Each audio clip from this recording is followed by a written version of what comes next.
ಸುಮಾರು 16ನೇ ವರ್ಷದ ಒಂದು ಅವಧಿಯಲ್ಲಿ ನಾನು ಈ ವೃತ್ತಿಯನ್ನು ಸೇವೆಯಾಗಿ ಸ್ವೀಕರಿಸಿ ಭಾಳ ಪ್ರೀತಿಯಿಂದ ಮಾಡ್ತಾ ಇದ್ದೇನೆ ಮಿತ್ರರೇ. ಇವತ್ತಿನ ದಿನ ಒಂದು ವಿಶೇಷ ಏನು ಅಂತ ಹೇಳಿದರೆ, ನಮ್ಮ ದೇಶ ಭಾರತ ದೇಶ, ಆ ಭಾರತ ದೇಶದ ಒಂದು ಇತಿಹಾಸದ ವಿಷಯ, ಪ್ರಾಚೀನ ಭಾರತದ ಇತಿಹಾಸ. ಈ ಒಂದು ವಿಭಾಗದ ಮೂಲಕ ನಾನು ರಾಜ್ಯಾದ್ಯಂತ ನನ್ನ ತರಗತಿಗಳನ್ನು ಪ್ರಾರಂಭ ಮಾಡ್ತಾ ಇದ್ದೇನೆ ಮಿತ್ರರೇ. ನೇರವಾಗಿ ನಾವು ವಿಷಯಕ್ಕೆ ಬಂದುಬಿಡೋಣ. ಸೊ ನಂತರದಲ್ಲಿ ಒಂದೊಂದಾಗಿ ನಾವು ನೋಡ್ತಾ ಸಾಗೋಣ. ಇತಿಹಾಸ ಒಟ್ಟು 3 ಭಾಗಗಳಾಗಿ ಅಧ್ಯಯನವನ್ನು ಮಾಡ್ತೀವಿ. ಅದರಲ್ಲಿ ಮೊದಲಿಗೆ ಪ್ರಾಚೀನ ಭಾರತ, ನಂತರದಲ್ಲಿ ಮಧ್ಯಯುಗೀನ ಭಾರತ, ನಂತರದಲ್ಲಿ ಆಧುನಿಕ ಭಾರತ ಅಂತ ತಿಳ್ಕೊಂಡು ಇತ್ತಿತ್ತಲಾಗೆ ಕರ್ನಾಟಕದ ಇತಿಹಾಸವನ್ನು ಕೂಡ ನಾವು ಬೇರೆಯದಾಗಿ ಅಧ್ಯಯನವನ್ನು ಮಾಡ್ತಿದ್ದೇವೆ ಮಿತ್ರರೇ.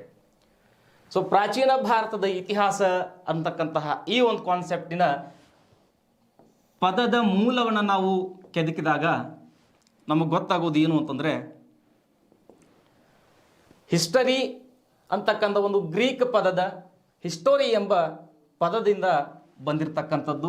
ಈ ಹಿಸ್ಟೋರಿ ಎಂಬ ಪದವೇ ಮೂಲ ಹಿಸ್ಟರಿಗೆ. ಹಿಸ್ಟರಿ ಎಂದರೆ ಇತಿಹಾಸ. ಹಿಸ್ಟರಿ ಎಂದರೆ ಇತಿಹಾಸ ಅನ್ನೋದನ್ನು ನೆನಪಿನಲ್ಲಿ ಇಟ್ಕೊಳ್ಬೇಕು. ಇಲ್ಲಿ ಇತಿಹಾಸ ಎಂಬ ಪದ ನಮ್ಮ ಸಂಸ್ಕೃತದ್ದು. ಇಲ್ಲಿ ಹಿಸ್ಟರಿ ಎಂದರೆ ತನಿಖೆ ಮಾಡು, ಎನ್ಕ್ವೈರಿ ಮಾಡೋದು ಅಂತೀವಲ್ಲ, ತನಿಖೆ ಮಾಡೋದು. ಹೆಂಗೆ ನಡೀತು, ಎಲ್ಲಿತ್ತು, ಹೇಗೆ, ಯಾವಾಗ, ಇವೆಲ್ಲ ಪ್ರಶ್ನೆಗಳನ್ನು ಏನು ನಾವು ತನಿಖೆಯನ್ನು ಮಾಡ್ತೀವಲ್ಲ ಆ ಅರ್ಥವನ್ನು ಕೊಡ್ತದೆ. ಇನ್ನೊಂದು ಅರ್ಥದಲ್ಲಿ ಹೇಳಬೇಕು ಅಂತಂದರೆ ಅನ್ವೇಷಣೆಯನ್ನು ಮಾಡು, ಹುಡುಕು ಅಂತ ಅರ್ಥ ಆಗ್ತದೆ. ಸೊ ಒನ್ಸ್ ಅಗೇನ್ ಹೇಳ್ತಾ ಇದ್ದೀನಿ, ನಾವು ಇತಿಹಾಸ ಎಂಬ ಪದದ ಮೂಲವನ್ನು ಕೆದಕಿದಾಗ ಹಿಸ್ಟೋರಿ ಅಂತಕ್ಕಂತಹ ಈ ಒಂದು ಪದ ಎಲ್ಲಿಂದ ಬಂದಿದೆ ಅಂದರೆ ಗ್ರೀಕ್ ಪದವಾದ ಹಿಸ್ಟರಿ ಎಂಬ ಪದದಿಂದ ಬಂದಿದೆ. ಹಿಸ್ಟರಿ ಎಂದರೆ ತನಿಖೆ ಮಾಡು ಅಥವಾ ಅನ್ವೇಷಣೆಯನ್ನು ಮಾಡು ಅಂತ ಅರ್ಥ ಆಗ್ತದೆ. ಈ ಹಿಸ್ಟೋರಿ ಎಂಬ ಪದವನ್ನು ನಾವು ನಮ್ಮ ಭಾಷೆಯಲ್ಲಿ ಬಳಸಿದಾಗ ಇತಿಹಾಸ ಅಂತ ಏನು ಕರಿತೀವಲ್ಲ, ಆ ಇತಿಹಾಸ ಎಂಬ ಪದ ಮೂಲ ಸಂಸ್ಕೃತದ್ದು. ಆ ಇತಿಹಾಸ ಎಂದರೆ ಹೀಗೆ ನಡೆದಿತ್ತು ಅಂತ ಅರ್ಥವನ್ನು ಕೊಡ್ತದೆ. ಹೀಗೆ ನಡೆದಿತ್ತು. ನಿನ್ನೆ ಆಗಿದ್ದೆಲ್ಲ ಇತಿಹಾಸ. ನಮ್ಮ ಸ್ನೇಹಿತರೊಂದಿಗೆ ನಾವು ಮಾತಾಡ್ಲಿಕ್ಕೆ ಪ್ರಾರಂಭ ಮಾಡಿದ್ದೀವಿ ಅಂದರೆ ಏನು ಹೇಳ್ತೀವ್ರಿ? ಎಲ್ಲ ಹಿಂಗಾಗಿತ್ತು ನೋಡು. ಎಸ್, ಅದೇ ಆಡೋ ಭಾಷೆ ಹೀಗೆ ನಡೆದಿತ್ತು. ಹೀಗೆ ನಾವು ಇತಿಹಾಸ ವಿಷಯವನ್ನು ಅಧ್ಯಯನ ಮಾಡಲಿಕ್ಕೆ ಪ್ರಾರಂಭ ಮಾಡ್ತೀವಿ.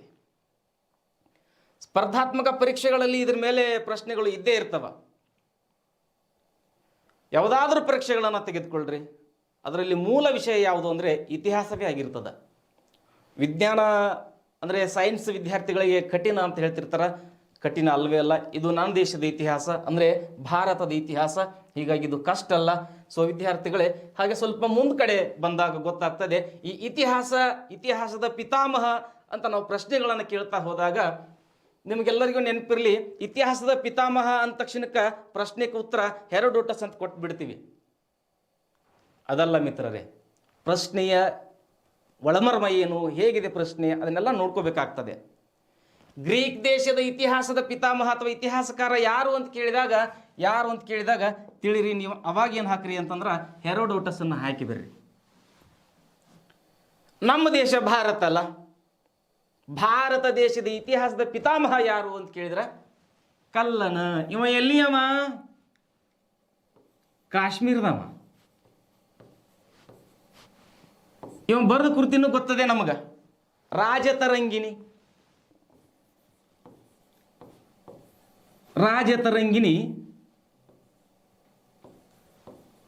ನಮ್ಮ ಕಲ್ಲನ ಬರೆದಿರ್ತಕ್ಕಂಥದ್ದು. ನಾವು ಇತಿಹಾಸದ ಅಧ್ಯಯನಕ್ಕೆ ಮೂಲಾಧಾರಗಳ ಬಗ್ಗೆ ಕುರಿತು ಅಧ್ಯಯನ ಮಾಡ್ತಿರ್ತೀವಿ. ಅಲ್ಲಿ ಏನು ಮಾಡ್ತೀವಿ ಅಂದ್ರೆ ಸಾಹಿತ್ಯ ಮತ್ತು ಲಿಖಿತ ರೂಪದ ಸಾಹಿತ್ಯ ಮತ್ತು ಪ್ರಾಚ್ಯ ವಸ್ತುಗಳ ಅಧ್ಯಯನ ಅಂತ ಕರಿತೀವಿ. ಸೊ ಅಲ್ಲಿ ಲಿಖಿತ ರೂಪದೊಳಗೆ ದೇಶೀಯ ವಿದೇಶಿ ಅಂತ ಬರ್ತದೆ. ಅಲ್ಲೇ ಪ್ರಮುಖವಾಗಿ ಪ್ರಾಶಸ್ತ್ಯ ಕೊಡೋದು ಯಾರಿಗೆ ಅಂತಂದ್ರೆ ನಮ್ಮ ಕಲ್ಲನಿಗೆ. ಸೊ ನೆನಪಿರಲಿ ವಿದ್ಯಾರ್ಥಿಗಳೇ. ಸೊ ಒನ್ಸ್ ಅಗೇನ್, ಗ್ರೀಕ್ ದೇಶದ ಇತಿಹಾಸದ ಪಿತಾಮಹ ಯಾರು ಅಂತ ಕೇಳಿದ್ರೆ ಹೆರೋಡೋಟಸ್. ಭಾರತ ದೇಶದ ಇತಿಹಾಸದ ಪಿತಾಮಹ ಅಂತ ಕೇಳಿದ್ರೆ ಒನ್ಸ್ ಅಗೇನ್ ನೆನಪಿರಲಿ ಕಲ್ಲನ. ಅವರು ಎಲ್ಲಿಯವರು ಅಂದರೆ ಕಾಶ್ಮೀರದವರು ಅವ್ರು ಬರೆದಿರೋ ಕೃತಿ ಯಾವುದು ಅಂದರೆ ರಾಜತರಂಗಿಣಿ. ಹಿಂಗ ಸಾಹಿತ್ಯದ ಬಗ್ಗೆ ಅಧ್ಯಯನ ಮಾಡ್ಕೊತ ಹೋಗ್ತೀವಿ ನಾವು ಇತಿಹಾಸದೊಳಗೆ. ಸೊ ಯಾವ ರೀತಿ ಇಲ್ಲಿ ಅಧ್ಯಾಯಗಳು ಸಾಗ್ತಿರ್ತಾವಲ್ಲ, ಅಲ್ಲಿ ಪ್ರಮುಖವಾಗಿ ಕೆಲವಷ್ಟು ಕೃತಿಗಳು, ಕೃತಿಕಾರರ ಹೆಸರುಗಳು, ಆ ಕೃತಿಗಳು ಏನನ್ನ ಹೇಳ್ತವು, ಇವೆಲ್ಲವೂ ಕೂಡ ಏನಿರ್ತದೆ ಅಂದರೆ ಈ ಇತಿಹಾಸದ ವಿಷಯದೊಳಗೆ ಇರ್ತದೆ. ಅದರಲ್ಲೂ ಈ ಪ್ರಾಚೀನ ಭಾರತದ ಇತಿಹಾಸದ ಅಧ್ಯಯನ ಮಾಡೋದು ಅಂತಂದ್ರೆ ಭಾಳ ರುಚಿಕಟ್ಟಾಗಿರ್ತಕ್ಕಂಥ ಒಂದು ವಿಷಯ ವಸ್ತು. ಸೊ ಹಾಗೆ ನಾವು ಏನನ್ನು ಅಧ್ಯಯನ ಮಾಡ್ಲಿಕ್ಕತ್ತೀವಿ? ಭಾರತದ ಇತಿಹಾಸದ ಬಗ್ಗೆ. ಅಂದ್ರೆ ವಿವಿಧ ಸ್ಪರ್ಧಾತ್ಮಕ ಪರೀಕ್ಷೆಗಳಲ್ಲಿ ಇಂಡಿಯನ್ ಹಿಸ್ಟ್ರಿ, ಭಾರತದ ಇತಿಹಾಸದ ಪ್ರಶ್ನೆಗಳನ್ನು ಅಷ್ಟೇ ಕೇಳ್ತಾರ. ಸುಮಾರು ವರ್ಷಗಳ ಹಿಂದೆ ಕೇಳ್ತಿದ್ರು ಈಜಿಪ್ಟ್ ನಾಗರಿಕತೆ, ಚೀನಾ ನಾಗರಿಕತೆ, ಮೆಸೊಪೊಟೇಮಿಯಾ ನಾಗರಿಕತೆ, ಸೊ ಇಂಥ ಪ್ರಶ್ನೆಗಳನ್ನು ಕೇಳ್ತಿದ್ರು.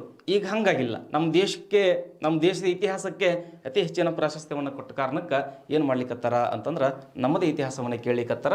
ಸೊ ಹಿನ್ನೆಲೆ ಅಂತ ಬಂದಾಗ ಇಲ್ಲಿ ಪುರಾಣಗಳ ಪ್ರಕಾರ ಅಂತ ಸ್ಟೇಟ್ಮೆಂಟ್ ಅದೇ. ಪುರಾಣಗಳ ಪ್ರಕಾರ ನಾವೆಲ್ಲರೂ ಹಾಡು ಹಾಡ್ತಿರ್ತೀವಿ ನೋಡ್ರಿ. ಶಾಕುಂತಲೆ ನಕ್ಕಳು ದುಷ್ಯಂತ ನಾನಾಗಲ್ಲ, ಬರೀ ಹಾಡಲ್ಲದು, ಅದೊಂದು ಹಿನ್ನೆಲೆ ಇದೆ, ಪುರಾಣದ ಹಿನ್ನೆಲೆ ಇದೆ. ಶಾಕುಂತಲೆ ಮತ್ತು ದುಷ್ಯಂತ ಇವರಿಬ್ಬರ ಮಗನೇ ಭರತ. ಯಾರ ಮಗ? ಯಾರ ಮಗ? ಶಾಕುಂತಲೆ ಮತ್ತು ದುಷ್ಯಂತರ ಮಗ ಭರತ ಅಥವಾ ಭರತ ಚಕ್ರವರ್ತಿ. ಭರತ ಚಕ್ರವರ್ತಿ. ಸೊ ಇವ ಆಡಳಿತವನ್ನ ಮಾಡ್ತಾನ.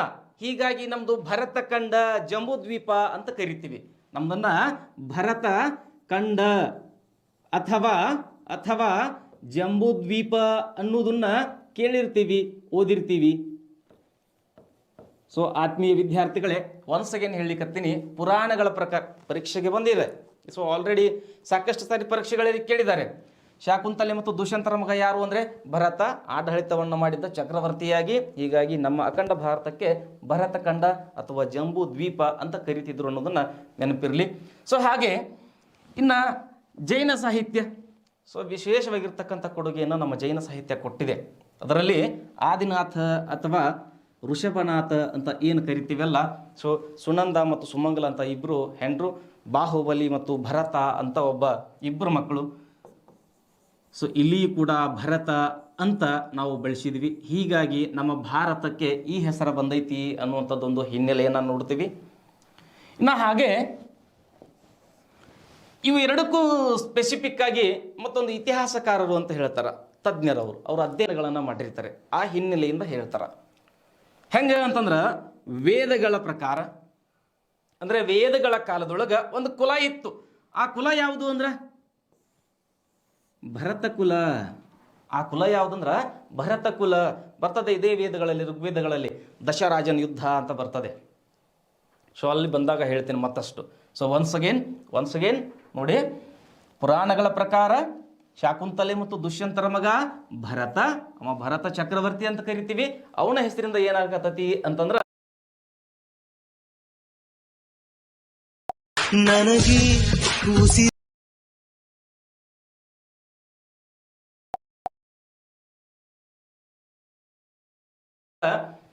ಸೊ ಒಟ್ಟ ಈ ಭರತ ಖಂಡ ಅಥವಾ ಜಂಬೂ ದ್ವೀಪ ಅಂತ ಬಂದದ. ಜೊತೆಗೆ ಜೈನ ಸಾಹಿತ್ಯದ ಪ್ರಕಾರ ಋಷಭನಾಥ ಅಥವಾ ಆದಿನಾಥನ ಮಗ ಭರತ ಅಂತಿದ್ದ. ಅವನಿಂದ ಏನಾಗಿದೆ ಅಂತಂದ್ರೆ ಈ ಹೆಸರು ಬಂದದ ಭಾರತ ಅಂತೇಳಿ. ಹಾಗೆ ನಮ್ಮ ಇತಿಹಾಸಕಾರರ ಅಧ್ಯಯನದ ಪ್ರಕಾರ ವೇದಗಳ ಕಾಲದೊಳಗೆ ಭರತ ಅಂತ ಒಂದು ಕುಲ ಇತ್ತು, ಒಂದು ಪಂಗಡ ಇತ್ತು. ಹೀಗಾಗಿ ಇದಕ್ಕೆ ಭರತ ಖಂಡ ಅಂತ ಬಂದಿದೆ ಅನ್ನೋದು. ಸೊ ನೀವು ಯಾರಾದರೂ ಬರ್ಕೊಂಡು ನೋಟ್ಸ್ ಮಾಡ್ತಿದ್ರಿ ಅಂತಂದ್ರೆ ಆರಾಮಾಗಿ ಮಾಡ್ಕೊತ ಹೋಗ್ರಿ. ನಾನು ಆರಾಮಾಗಿ ಹೇಳ್ತಾ ಹೋಗ್ತೀನಿ. ಇವತ್ತು ಪ್ರಾರಂಭದ ದಿನ ಅದೇ. ನಿಧಾನವಾಗಿ ವಿಷಯವನ್ನು ನಾವು ಅರಿತುಕೊಳ್ತಾ ಹೋಗೋಣ. ನಿಮ್ಗೆ ಇತಿಹಾಸ ಅಂತ ಬಂದಾಗ ಬರೀ ಇತಿಹಾಸ ಅನ್ಬೇಡ್ರಿ, ಅದೊಂದು ತಿಳಿ ಇತಿಹಾಸ. ತಿಳಿ ಅನ್ನೋ ಪದ ಎರಡು ಅರ್ಥವನ್ನು ಕೊಡ್ತದೆ. ಒಂದು ಅರ್ಥೈಸ್ಕುವಂಥ ಅರ್ಥ ಕೊಡ್ತದೆ, ಇನ್ನೊಂದು ನೀರು ನೋಡ್ತೀವಿ ನೋಡ್ರಿ, ನೀರು ನೋಡಿದಾಗ ಕೆಳಗಡೆ ಎಲ್ಲ ಕಾಣಿಸಿದ್ರೆ ನೀರು ತಿಳಿ ಐತಿ ಅಂತೀವಿ ನೋಡ್ರಿ. ಅಷ್ಟು ಭಾಳ ಅದ್ಭುತವಾಗಿರ್ತಕ್ಕಂಥ ಇತಿಹಾಸ ವಿಷಯ ಇದು. ಸೊ ಹಾಗೆ ಈ ಇತಿಹಾಸ ವಿಷಯವನ್ನು ಕುರಿತು ವ್ಯಾಖ್ಯಾನಗಳನ್ನು ನಾವು ನೋಡೋದಾದ್ರೆ, ಕೆಲವಷ್ಟು ವಿದೇಶಿ ಇತಿಹಾಸ ತಜ್ಞರು ಏನು ಮಾಡ್ತಾರೆ ಅಂದರೆ ತಮ್ಮದೇ ಆಗಿರ್ತಕ್ಕಂತಹ ಒಂದು ಅರ್ಥದೊಳಗೆ ಇತಿಹಾಸ ಅಂದ್ರೇನು ಅಂತ ಹೇಳ್ತಾರೆ. ಅದ್ರಾಗ ಪ್ರಮುಖವಾಗಿ ಗ್ರೀಕ್ ದೇಶದ ಹೆರೋಡೋಟಸ್ ತನ್ನದೇ ಆಗಿರ್ತಕ್ಕ ಒಂದು ಸ್ಟೇಟ್ಮೆಂಟನ್ನು ಕೊಡ್ತಾನೆ. ಏನು ಅಂತಂದ್ರೆ ಇತಿಹಾಸವು ಒಂದು ಅನ್ವೇಷಣೆ. ಇತಿಹಾಸ ಅಂದ್ರೆ ಹೆಂಗ? ಅನ್ವೇಷಣೆ ಅಂತ. ಅಥವಾ ಮಹಾನ್ ವೀರರ ಕಥಾನಕ. ಸೊ ಇಲ್ಲಿರೋ ಪದ ನೋಡ್ರಿ ಹೆಂಗದೆ, ಮಹಾನ್ ವೀರರ ಕಥಾನಕ. ನಾವು ಅಧ್ಯಯನ ಮಾಡಕ್ಕೆ ಕುಂತ್ವಿ ಅಂತಂದ್ರೆ ನಿನ್ನೆ ಇದನ್ನು ಮೊನ್ನೆ ಇದನ್ನು ಬಹಳ ವರ್ಷಗಳ ಹಿಂದಿನದನ್ನು ಬಹಳ ಶತಮಾನಗಳ ಹಿಂದಿನದನ್ನು ಅಧ್ಯಯನ ಮಾಡಕತ್ತೀವಿ ಅಂತಂದ್ರೆ ಅಲ್ಲಿ ನಾವು ಹೆಚ್ಚು ಕಾಣ್ತಿರೋದು ನೋಡೋದು ಯಾರ್ದು ಅಂತಂದ್ರೆ ವೀರರ ಬಗ್ಗೆನ. ಪ್ರಸ್ತುತ ಸ್ಪರ್ಧಾತ್ಮಕ ಪರೀಕ್ಷೆಗಳಿಗೆ ತಯಾರಾಗ್ತಕ್ಕಂಥ ವಿದ್ಯಾರ್ಥಿಗಳಿಗೆ ಸಾಧಕರ ಬಗ್ಗೆ ಹೇಳಿದಾಗಲೇ ಏನಾಗ್ತದೆ ಅಂದರೆ ಒಂಥರ ಮೋಟಿವೇಶನಲ್ ಆಗ್ತದೆ ನಿಮಗೆ. ಸೊ ಅದೆಲ್ಲ ಎಲ್ಲಿ ಸಿಗ್ತದೆ ಅಂದರೆ ಇದು ಇತಿಹಾಸದಾಗ ಸಿಗ್ತದೆ ಅನ್ನೋದು ಹೆರೋಡೋಟಸ್ರ ಒಂದು ಅಭಿಪ್ರಾಯ. ಹಾಗೆ ಇನ್ನು Karl Marx, so very important person Karl Marx. ಈ ಕಾರ್ಲ್ ಮಾರ್ಕ್ಸ್ ಹೇಳ್ತಾರೋ ಉಳ್ಳವರು ಮತ್ತೆ ಇಲ್ಲದವರ ನಡುವಿನ ಹೋರಾಟ ಇತಿಹಾಸ. ಉಳ್ಳವರು ಶ್ರೀಮಂತರು, ಇಲ್ಲದವರು ಬಡವರು, ಇವರಿಬ್ಬರ ನಡಕ ಏನು ನಡೆದದ? ಹೋರಾಟ ನಡೆದತ್ ನೋಡ್ರಿ. ಅದನ್ನ ಇತಿಹಾಸ ಅಂತೀವಿ ಅಂತಾರ ಕಾರ್ಲ್ ಮಾರ್ಕ್ಸ್ರು. ಸೊ ಅವ್ರು ಅದನ್ನು ಕಂಡಿದ್ರು ಆ ಸಮಾಜದೊಳಗೆ. ಸೊ ಮುಂದುವರೆದು ಅರಿಸ್ಟಾಟಲ್ರು. ಸೊ ಅರಿಸ್ಟಾಟಲ್ರು ಹೇಳ್ತಾರ, ಅವರು ಕೂಡ ಭಾಳ ಸರಳ ರೀತಿಯೊಳಗೆ ಹೇಳ್ತಾರ. ಏನು ಅಂತಂದ್ರೆ ಇತಿಹಾಸ ಬದಲಾಗದ ಗತಕಾಲ. ಗೊತ್ತಾಗ್ತದೆ, ಗತಕಾಲ ಅಂದ್ರೆ ಗತಿಸಿ ಹೋದ ಕಾಲ. ಗತಿಸಿ ಹೋದ ಕಾಲವೇ ಇತಿಹಾಸ. ಭಾಳ ಸರಳ ರೀತಿಯಿಂದ ಇವೆಲ್ಲವೂ ಈ ಹಿಂದೆ ಸಾಕಷ್ಟು ಪರೀಕ್ಷೆಗಳಲ್ಲಿ ಬಂದವ.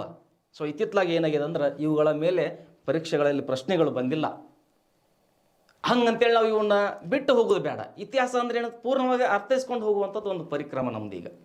ಸೊ ಅದಕ್ಕೆ ಮತ್ತೊಂದು ಸಾರಿ ಹೇಳಲಿಕ್ಕತ್ತೀನಿ. ಅರಿಸ್ಟಾಟಲ್ರು ಹೇಳ್ತಾರ ಇತಿಹಾಸ ಒಟ್ಟ ಏನಾಗಂಗಿಲ್ಲ ಅಂದ್ರೆ ಬದಲಾಗಂಗಿಲ್ಲ, ಇದು ಬದಲಾಗದ ಒಂದು ಗತಕಾಲ, ಗತಿಸಿ ಹೋದ ಕಾಲವೇ ಇತಿಹಾಸ ಅನ್ನೋದು ಒಂದು ಸ್ಟೇಟ್ಮೆಂಟು. ಸೊ ಅರಿಸ್ಟಾಟಲ್ರು. ಇನ್ನು ಸಂತ ಅಗಸ್ಟೈನ್ರು ಹೇಳ್ತಾರ ಸದ್ಗುಣ ಮತ್ತು ದುರ್ಗುಣಗಳ ನಡುವಿನ ಹೋರಾಟ. ಏನು ಮೋಟಿವೇಶನಲ್ ಆಗಕ್ಕೆ ಏನು ದೊಡ್ಡ ಪದಗಳು ಬೇಕಾಗಿಲ್ಲ, ದೊಡ್ಡ ಸ್ಟೋರಿ ಬೇಕಾಗಿಲ್ಲ. ವ್ಯಕ್ತಿಯಲ್ಲಿ ಆದರ್ಶಗಳು ಅಡಗಿದುವು ಅಂತಂದ್ರೆ ಸಮಾಜ ಅವನನ್ನು ಬೆರಳು ಮಾಡಿ ತೋರಿಸುವಾಗ ಗೌರವದಿಂದ ಕಾಣಿಸ್ತದೆ. ದುರ್ಗುಣಗಳು ಅಡಗಿದ್ವು ಅಂತಂದ್ರೆ ಬೆರಳು ಮಾಡಿ ತೋರಿಸ್ಬೇಕಾದ್ರೆ ಅವ ಏನು ಎತ್ತ ಅಂತ ಡಿಸೈಡ್ ಮಾಡಿ ತೋರಿಸ್ಬಿಟ್ಟಿರ್ತಾರೆ. ಸೊ ಹೀಗಾಗಿ ಇಲ್ಲಿ ಒಬ್ಬ ಸಂತ ಅಗಸ್ಟೈನ್ ಹೇಳಿಕತ್ತಾನ ಇತಿಹಾಸ ಅಂತಂದ್ರೆ ಸದ್ಗುಣಗಳು ದುರ್ಗುಣಗಳ ನಡುವಿನ ಹೋರಾಟ. ಎರಡೂ ಏನಾಗ್ತಾವಂದ್ರೆ ನಮ್ಮಲ್ಲೇ ಹೋರಾಟವನ್ನು ಮಾಡ್ತಾವು, ಅವು ನಮ್ಮ ಸ್ವರೂಪವನ್ನು ನಿರ್ಧರಿಸ್ತವು.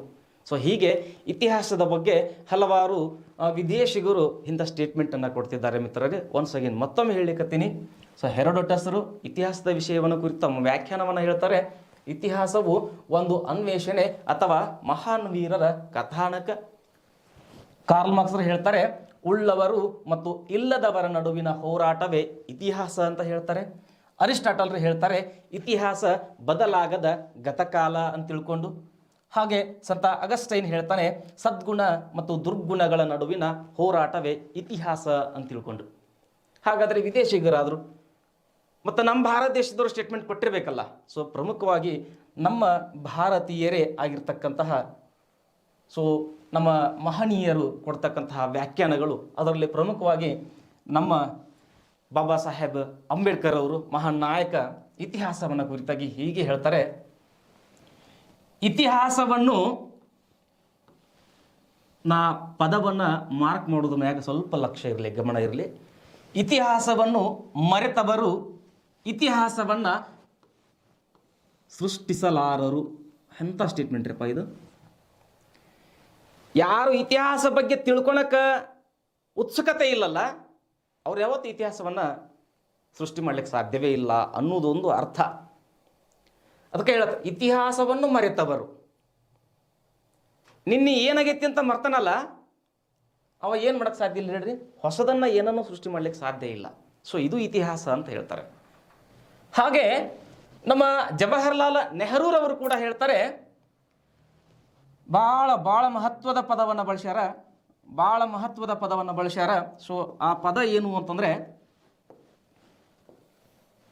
ಅನಾಗರಿಕತೆಯಿಂದ ಎಲ್ಲಿಗ್ರಿ? ಸೊ ಅನಾಗರಿಕತೆಯಿಂದ ಭಾಳ ದೂರದಿಂದ ಬರತ್ತೀವಿ. ನಾಗರಿಕತೆಯೆಡೆಗೆ, ಅನಾಗರಿಕತೆಯಿಂದ ನಾಗರಿಕತೆಯೆಡೆಗೆ ಸಾಗಿದ ಮನುಕುಲದ ಕಥೆ, ಅದೇ ಇತಿಹಾಸ. ಅನಾಗರಿಕತೆ ಅಂತಂದ್ರೆ ಶಿಕ್ಷಣವನ್ನು ಪಡೆದೇ ಇರೋದು ಅಷ್ಟೇ ಅಲ್ಲ, ನಮ್ಮ ಎದುರಿಗೆ ಇರೋದು, ನಮಗೆ ಕಾಣಿಸ್ತಿರೋದು, ನಾವು ಅರ್ಥೈಸ್ಕೊಳ್ಳುವ ರೀತಿ, ಇವೆಲ್ಲವೂ ನಮ್ಮ ಬದುಕನ್ನು ಬದಲಿಸ್ತಕ್ಕಂಥ ಒಂದು ಶೈಲಿ. ಅಂದ್ರೆ ಮಂಗನಿಂದ ಮಾನವ ಅನ್ನೋದು ಏನದಲ್ಲ ಪದ, ಅದು ಇಲ್ಲಿ ಅರ್ಥವನ್ನು ಕೊಡ್ತದ. ನಾಗರಿಕತೆಯಿಂದ ಎಕ್ಕಡೆ ಬರಬೇಕು, ನಾವು ಎಕ್ಕಡೆ ಸಾಗಬೇಕು, ನಮ್ಮ ಬದುಕು ನಾಗರಿಕತೆಯಡೆಗೆ ಸಾಗಬೇಕು. ಸೊ ಅದೇ ಏನಾಗಿರ್ತದೆ ಅಂತಂದ್ರೆ ಮನುಕುಲದ ಕಥೆಯಾಗಿರ್ತದೆ. ಆ ಕಥೆ ಏನಾಗ್ತದೆ ಅಂದ್ರೆ ಇತಿಹಾಸ ಆಗ್ತದೆ. ಇನ್ನು ಹಾಗೆ ನಮ್ಮ ರವೀಂದ್ರನಾಥ್ ಟ್ಯಾಗೋರ್ ಅವರು ಕೂಡ ಬೆಸ್ಟ್ ಸ್ಟೇಟ್ಮೆಂಟನ್ನು ಕೊಡ್ತಾರೆ. ಇರುವುದೊಂದೇ ಇತಿಹಾಸ, ಅದು ಯಾರ ಇತಿಹಾಸ? ಅದು ಯಾರ ಇತಿಹಾಸ? ಮಾನವನ ಇತಿಹಾಸ. ಸೊ ಒಟ್ಟು ವೆರಿ ಮಹತ್ವವಾಗಿರ್ತಕ್ಕಂಥ, ವೆರಿ ಇಂಪಾರ್ಟೆಂಟ್ ಆಗಿರ್ತಕ್ಕಂತಹ 3 ನಮ್ಮ ಭಾರತೀಯ ಪ್ರಮುಖ ಮಹನೀಯರ ವ್ಯಾಖ್ಯಾನಗಳನ್ನು ಮತ್ತೊಂದು ಸಾರಿ ಹೇಳಲಿಕ್ಕತ್ತಿದ್ದೀನಿ. ಅಂಬೇಡ್ಕರ್ ಅವರು ಹೇಳ್ತಾರೆ, ಇತಿಹಾಸವನ್ನು ಮರೆತವರು ಇತಿಹಾಸವನ್ನು ಏನು ಮಾಡ್ಲಿಕ್ಕೆ ಸಾಧ್ಯ ಇಲ್ಲ, ಸೃಷ್ಟಿ ಮಾಡ್ಲಿಕ್ಕೆ ಸಾಧ್ಯ ಇಲ್ಲ. ಜವಾಹರ್ಲಾಲ್ ನೆಹರೂರವರು ಹೇಳ್ತಾರು, ಅನಾಗರಿಕತೆಯಿಂದ ನಾಗರಿಕತೆಯೆಡೆಗೆ ಸಾಗಿದ ಮನುಕುಲದ ಕಥೆಯೇ ಇತಿಹಾಸ ಅಂತ ಹೇಳತ್ತಾರು. ಸೊ ಹಾಗೆ ಟ್ಯಾಗೋರ್ ಅವರು ಹೇಳಿಕತ್ತಿದ್ದಾರೆ, ಇರುವುದೊಂದೇ ಇತಿಹಾಸ, ಅದು ಮಾನವನ ಇತಿಹಾಸ. ಈ ಎಲ್ಲ ಸ್ಟೇಟ್ಮೆಂಟ್ಗಳನ್ನು ಬೇಕಿದ್ರೆ ಮಿತ್ರರೇ ಬರ್ಕೊಳ್ತಾ ಹೋಗಿರಿ. ಹಾಗೆ ಬರಬರ್ತಾ ಇತಿಹಾಸ ವಿಷಯ ಬರಬರ್ತಾ ಏನಾಗ್ತಾಯಿದೆ ಅಂತಂದ್ರೆ ಇನ್ನೂ ಅರ್ಥವಾಗ್ತಕ್ಕಂಥ ರೀತಿಯೊಳಗೆ ನಿಮ್ಮ ಜೊತೆಗೆ ಚರ್ಚೆ ಕೂಡ ಆಗ್ತದೆ ಮಿತ್ರರೇ. ಸೊ ಹಾಗಾದರೆ ಈ ಇತಿಹಾಸ ವಿಷಯವನ್ನು ಕುರಿತಾಗಿ ಅಧ್ಯಯನ ಮಾಡಬೇಕು ಅಂತಂದ್ರೆ ಮೂಲಾಧಾರಗಳು ಬೇಕು. ಮೂಲಾಧಾರ ಅಂತಂದ್ರೆ ಹಂಗೆ ಏನಾರು ಹೇಳ ನಾವು ಒಪ್ಕೊಂಡ್ಬಿಡುದಲ್ಲ. ಅವುಗಳನ್ನು ಕ್ರಮಬದ್ಧವಾಗಿ ವ್ಯವಸ್ಥಿತವಾಗಿ ಅಧ್ಯಯನ ಮಾಡ್ಕೊತ ಬಂದ್ವಿ ಅಂತಂದ್ರೆ ಅದಕ್ಕೆ ಬೇಕಾದಂತಹ ವಸ್ತುಗಳು ಸಿಗ್ತಿರ್ತಾವ, ಅದಕ್ಕೆ ಬೇಕಾದಂತಹ ವಿಷಯ ಸಿಗ್ತಿರ್ತದ. ಅವಾಗ ಅದೇನಾಗ್ತದೆ ಅಂತಂದ್ರೆ ಮೂಲಾಧಾರ ಆಗ್ತದೆ. ಸೊ ಮೂಲಾಧಾರಗಳ ಬಗ್ಗೆ ಅಧ್ಯಯನ ಮಾಡ್ಲಿಕ್ಕೆ ಹತ್ವಿ ಅಂತಂದ್ರೆ ಭಾಳ ಚಂದ ತಿಳ್ಕೊಬೇಕು. ಏನು ಅಂತಂದ್ರೆ ಇಲ್ಲಿ ಮೂಲಾಧಾರಗಳನ್ನು ನಾವು ವಿಭಾಗ ಮಾಡಬೇಕಾಗತ್ತೆ. ಮೂಲಾಧಾರಗಳನ್ನು ವಿಭಾಗ ಮಾಡಬೇಕಾಗತ್ತೆ. ಹೆಂಗೆ ಅಂತಂದ್ರೆ ಇವುಗಳನ್ನು ಸಾಹಿತ್ಯಿಕ ಮೂಲಾಧಾರ ಅಂದ್ರೆ ಸಾಹಿತ್ಯದ ಆಧಾರದ ಮೇಲೆ ಅಧ್ಯಯನ ಮಾಡೋದು. ಮತ್ತೊಂದು ಕಡೆಗೆ ಪ್ರಾಚ್ಯ ಅಥವಾ ಪುರಾತತ್ವ ಅಥವಾ ಪುರಾತತ್ವ ಆಧಾರಗಳು. ಒಂದ್ಸಗೇನು ಸಾಹಿತ್ಯಿಕ ಆಧಾರಗಳು ಒಂದು ಕಡೆಗೆ, ಮತ್ತೊಂದು ಕಡೆಗೆ ಪ್ರಾಚ್ಯ ಅಂತರ ಕರ್ಕೊಳ್ರಿ ಅಥವಾ ಪುರಾತತ್ವ ಆಧಾರಗಳು ಅಂತರ ಕರ್ಕೊಳ್ರಿ. ಇಲ್ಲಿ ಸಾಹಿತ್ಯ ಅಂತ ಬಂದಾಗ ಗಮನಿಸಬೇಕು, ಸಾಹಿತ್ಯ ಹೆಂಗಿರ್ತದ ಸಾಹಿತ್ಯ ಸರ ಲಿಖಿತವಾಗಿ ಇರ್ತದೆ. ಸಾಹಿತ್ಯ ಹೆಂಗಿರ್ತದ? ಬರಹ ರೂಪದಾಗಿರ್ತದೆ. ಮತ್ತಿನ್ನೊಂದು ರೀತಿ ಹೆಂಗಿರ್ತದ ಸರ? ಮೌಖಿಕವಾಗಿರ್ತದೆ. ಗೊತ್ತಾಗತ್ತ ನಮಗೆ. ಲಿಖಿತ ಅಂದ್ರೆ ಬರೆದಿದ್ದು, ಮೌಖಿಕ ಅಂತಂದ್ರೆ ಬಾಯಿಂದ ಬಂದಿದ್ದು. ಹಂಗಂದ್ರ ಈ ಲಿಖಿತ ಸಾಹಿತ್ಯದೊಳಗೆ ಇನ್ನೆರಡು ಭಾಗ ಮಾಡ್ಬೇಕು ನಾವು. ಹೆಂಗ? ಇನ್ನೆರಡು ಭಾಗ. ಒಂದು ದೇಶೀಯ ಸಾಹಿತ್ಯ, ಒಂದು ಯಾವ್ದ್ರಿ ದೇಶೀಯ ಸಾಹಿತ್ಯ. ಮತ್ತಿನ್ನೊಂದು ಸರಳ ವಿದೇಶೀಯ ಸಾಹಿತ್ಯ. ಇನ್ನೊಂದು ಯಾವುದು? ವಿದೇಶಿ ಸಾಹಿತ್ಯ ಬೇಕಾಗ್ತದೆ. ಇಲ್ಲಿ ದೇಶೀಯ ಸಾಹಿತ್ಯ ಅಂತಂದ್ರೆ ನಮ್ಮ ದೇಶದವರು, ನಮ್ಮ ಭಾರತೀಯರೇ. ಉದಾಹರಣೆಗೆ ಹೇಳಿದ್ನಲ್ಲ ನಾನು ಮುಂಚೆ, ಕಲ್ಲಣ ನಮ್ಮ ದೇಶದವ, ರಾಜತರಂಗಿಣಿ ಬರ್ದನ, ಅದು ದೇಶೀಯ ಸಾಹಿತ್ಯಕ್ಕೆ ಒಳಪಡ್ತದೆ. ಇನ್ನು ವಿದೇಶೀಯ ಸಾಹಿತ್ಯ ಅಂತ ಹೇಳತ್ತೀನಲ್ಲ, ಯಾರು ಭಾರತ ದೇಶಕ್ಕೆ ರಾಯಭಾರಿಗಳಾಗಿ ಬಂದಿದ್ರು ಅಥವಾ ಪ್ರವಾಸಕ್ಕೆ ಬಂದಾಗ ನಮ್ಮ ದೇಶವನ್ನು ಕುರಿತಾಗಿ ಏನು ಅವರು ಸಾಹಿತ್ಯವನ್ನು ಬರ್ದಾರ ನೋಡ್ರಿ, ರಚನೆ ಮಾಡ್ಯಾರ ನೋಡ್ರಿ, ಅವೆಲ್ಲವೂ ಏನಾಗ್ತವೆ ಅಂದ್ರೆ ವಿದೇಶಿ ಸಾಹಿತ್ಯ ಆಗುತ್ತೆ. ಉದಾಹರಣೆಗೆ ಹುಯ್ಯನ್ಸ್ತಾಂಗ, ಪಾಹಿಯಾನ, ಮೆಗಾಸ್ತಾನಿಸ, ಬರೀ ಅವರಷ್ಟಾದ್ರಂಡಿ ಅನ್ಬೇಡ್ರಿ. ಪ್ಲೀನಿ, ಇವ ಹೆರೋಡೇಟಸ್ ಅಲ್ಲ ಇದ್ರು ನಮ್ಮ ದೇಶದ ಬಗ್ಗೆ ಬರೀ ಆತಾನು, ತಿಳ್ಕೊಳಕತ್ತಾನು. ಸೊ ಸಾಕಷ್ಟು ವಿಷಯಗಳನ್ನು ಅಧ್ಯಯನ ಮಾಡ್ಬೋದು. ಇನ್ನು ಮೌಖಿಕ ಅಂತೂ ಹೇಳೋದೇ ಬೇಡ. ಅಜ್ಜ ಅಮ್ಮನ ತಕ್ಕ ಹೋಗಿಬಿಟ್ರೆ ನಮಗೆ ಅವ್ರ ಸಾಹಿತ್ಯ ಸಿಗ್ತದೆ. ಜನಪದ ಸೊಗಡಿನ ಗೀತೆಗಳು ಸಿಗ್ತವ, ಲಾವಣಿ ಪದಗಳು ಸಿಗ್ತವ, ಹಂತಿ ಪದಗಳು ಸಿಗ್ತವ. ಉದಾಹರಣೆಗೆ ಹೇಳಬೇಕು ಅಂತಂದ್ರೆ ವಿಜಯನಗರ ಸಾಮ್ರಾಜ್ಯಕ್ಕೆ ಸಂಬಂಧಪಟ್ಟದೊಂದು ಜನಪದ ಗೀತೆ ಐತಿ. ಬಿಜಾಪುರದ ಆದಿಲ್ ಶಾಹಿಗಳು ವಿಜಯನಗರ ಸಾಮ್ರಾಜ್ಯದ ಮೇಲೆ ದಾಳಿಯನ್ನು ಮಾಡಿ ಸಾಕಷ್ಟು ಸಂಪತ್ತನ್ನು ಆನೆ ಮೇಲೆ ಒಯ್ದದ್ದು. ಆನೆ ಬಂತೊಂದು ಆನೆ, ಯಾವ ಊರ ಆನೆ, ಇಲ್ಲಿಗೆ ಯಾಕೆ ಬಂತು, ಹಾದಿ ತಪ್ಪಿ ಬಂತು ಅಂತ ಏನು ಕೇಳಿವಲ್ಲ ನಾವು ಸಣ್ಣವ್ರು ಇರ್ಕಲ್ಲಿ ಕೇಳ್ಕೊಂತ ಬಂದೀವಿ. ಅದು ಮೌಖಿಕ ಸಾಹಿತ್ಯಕ್ಕೆ ಒಳಪಡ್ತದೆ. ಇನ್ನು ಹಾಗೆ ಸ್ವಲ್ಪ ಈ ಕಡೆಗೆ ಬರೋಣ. ಪುರಾತತ್ವ ಮೂಲಾಧಾರಗಳು ಭಾರಿ ಇಂಪಾರ್ಟೆಂಟ್ ರೀ. ಇಲ್ಲೇ ನಾವು ಸುಮಾರು ಒಂದು 3-4 ಪ್ರಶ್ನೆಗಳಿಗೆ ಉತ್ತರ ಕಂಡ್ಕೊಂಡು ಬಿಡ್ಬೋದು. ಪ್ರಾರಂಭದೊಳಗನ 3-4 ಪ್ರಶ್ನೆಗಳಿಗೆ ಉತ್ತರ ಕಂಡ್ಕೊಂಡು ಬಿಡ್ಬೋದು. ಹೆಂಗೆ ಪುರಾತತ್ವ ಮೂಲಾಧಾರಗಳು, ಮೊದಲಿಗೆ ಉತ್ಖನನಗಳು. ಏನ್ರಿ? ಉತ್ಖನಗಳು ಅಥವಾ ಉತ್ಖನನಗಳು ಅಂತ ಆಗ್ತದೆ. ಏನು ಉತ್ಖನನಗಳು ಅಂತಂದ್ರೆ, ಉತ್ಖನನ ಅಂದ್ರೆ ಏನು? ವೈಜ್ಞಾನಿಕವಾಗಿ ಭೂಗರ್ಭವನ್ನು ಏನು ಮಾಡೋದು ಅಂತಂದರೆ ತೆಗೆದು ಸಂಶೋಧನೆಯನ್ನು ಕೈಗೊಳ್ಳತಕ್ಕಂಥದ್ದು. ಉತ್ಖನನಗಳು ಅಂತ ಬಂದಾಗ ಒಂದು ಹೆಸರು ಒಟ್ಟ ಮರಿಬೇಡ್ರಿ, ನೆನಪಿಟ್ಕೊಂಡ ಬಿಡ್ರಿ. ಏನು ಅಂತಂದ್ರೆ ಅವ್ರ ಹೆಸರು ಅಲೆಕ್ಸಾಂಡರ್ ಕನ್ನಿಂಗ್ಹ್ಯಾಮ್. Alexander ಕನ್ನಿಂಗ್ ham. ಯಾಕ 1861ನೇ ವರ್ಷಕ್ಕೆ ಭಾರತೀಯ ಪುರಾತತ್ವ ಇಲಾಖೆಯನ್ನು ತೆಗಿತಾನ. ಯಾಕ ಅಂತಂದ್ರೆ ಉತ್ಖನನಗಳನ್ನು ಕೈಗೊಳ್ಳಿಕ್ಕೆ. ನಾಗರಿಕತೆ ಹೇಳಕತ್ತಾಗ ಪೂರ್ಣ ಸಿಗ್ತದೆ ನಮಗೆ ಅವ್ರ ಮಾಹಿತಿ. ಪುರಾತತ್ವ ಮೂಲಾಧಾರಗಳಲ್ಲಿ ಮೊದಲಿಗೆ ಏನು ಅಧ್ಯಯನ ಕೈಗೊಳ್ಳಬೇಕಾಗ್ತದೆ ನಾವು? ಉತ್ಖನನಗಳ ಬಗ್ಗೆ. ಉತ್ಖನನ ಎಂದರೆ ವೈಜ್ಞಾನಿಕವಾಗಿ, ಹೇಗೆ ವೈಜ್ಞಾನಿಕವಾಗಿ ಭೂಗರ್ಭವನ್ನ ಅಂದ್ರೆ ಈ ಭೂಮಿಯ ಅಂತರಾಳದಲ್ಲಿ ಅಂತ ಅರ್ಥ ಕೊಡ್ತದೆ. ಅದನ್ನು ಬಗೆದು ತೆಗೆದಾಗ ಏನು ಸಿಗ್ತದಲ್ಲ ಅವೆಲ್ಲವೂ ಏನಾಗ್ತವೆ ಅಂದರೆ ಉತ್ಖನನಗಳು ಅಂತ ಆಗ್ತವೆ. ಸೊ ಇನ್ನು ಎರಡನೇದ್ದು ಶಾಸನಗಳು. ಎರಡನೇದ್ದೇನ್ರಿ? ಶಾಸನಗಳು. ಪುರಾತತ್ವ ಮೂಲಾಧಾರಗಳ ಬಗ್ಗೆ ಅಧ್ಯಯನ ಮಾಡಕ್ಕೆ ತೊಡಗಿದಾಗ ಒಂದನೇದ್ದು ನಮಗೆ ಉತ್ಖನನಗಳು, ಎರಡನೇದ್ದು ಶಾಸನಗಳು. ಶಾಸನಗಳು ಅಂದ್ರೆ ಒಂದು ಹೆಸರು ಒಟ್ಟ ಮರಿಬೇಡ್ರಿ, ನೆನ್ಪಿಟ್ಕೊಂಡು ಬಿಡ್ರಿ. ನಮ್ಮ ಭಾರತ ದೇಶದ ಇತಿಹಾಸವನ್ನು ತಿಳಿಬೇಕು ಅಂತಂದ್ರೆ ಹೆಚ್ಚು ಶಾಸನಗಳು ನಮಗೆ ಸಹಾಯ ಮಾಡಿದ್ದು ಯಾರು ಅಂತಂದರೆ ಚಕ್ರವರ್ತಿ ಅಥವಾ ಅಶೋಕ ಚಕ್ರವರ್ತಿ. ಅಶೋಕ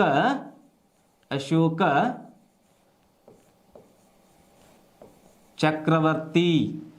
ಶಾಸನಗಳ ಬಂದಾಗ ಅವರೊಬ್ಬರು ನೆನ್ಪಿಟ್ಕೊಂಡು ಬಿಟ್ರಿ, ಫಿಕ್ಸ್ ಮಾಡ್ಕೊಳ್ರಿ ಅವ್ರ ತಲೆಯಾಗ. ಇನ್ನು ಸ್ಮಾರಕಗಳು.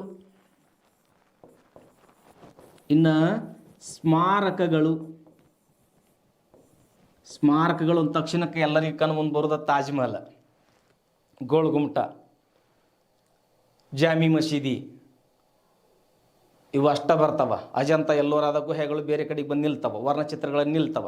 ಸೊ ಸ್ಮಾರಕಗಳು ಅಂತ ಬಂದಾಗ ಯಾರನ್ನ ನೆನ್ಪಿಟ್ಬಿಡುನು?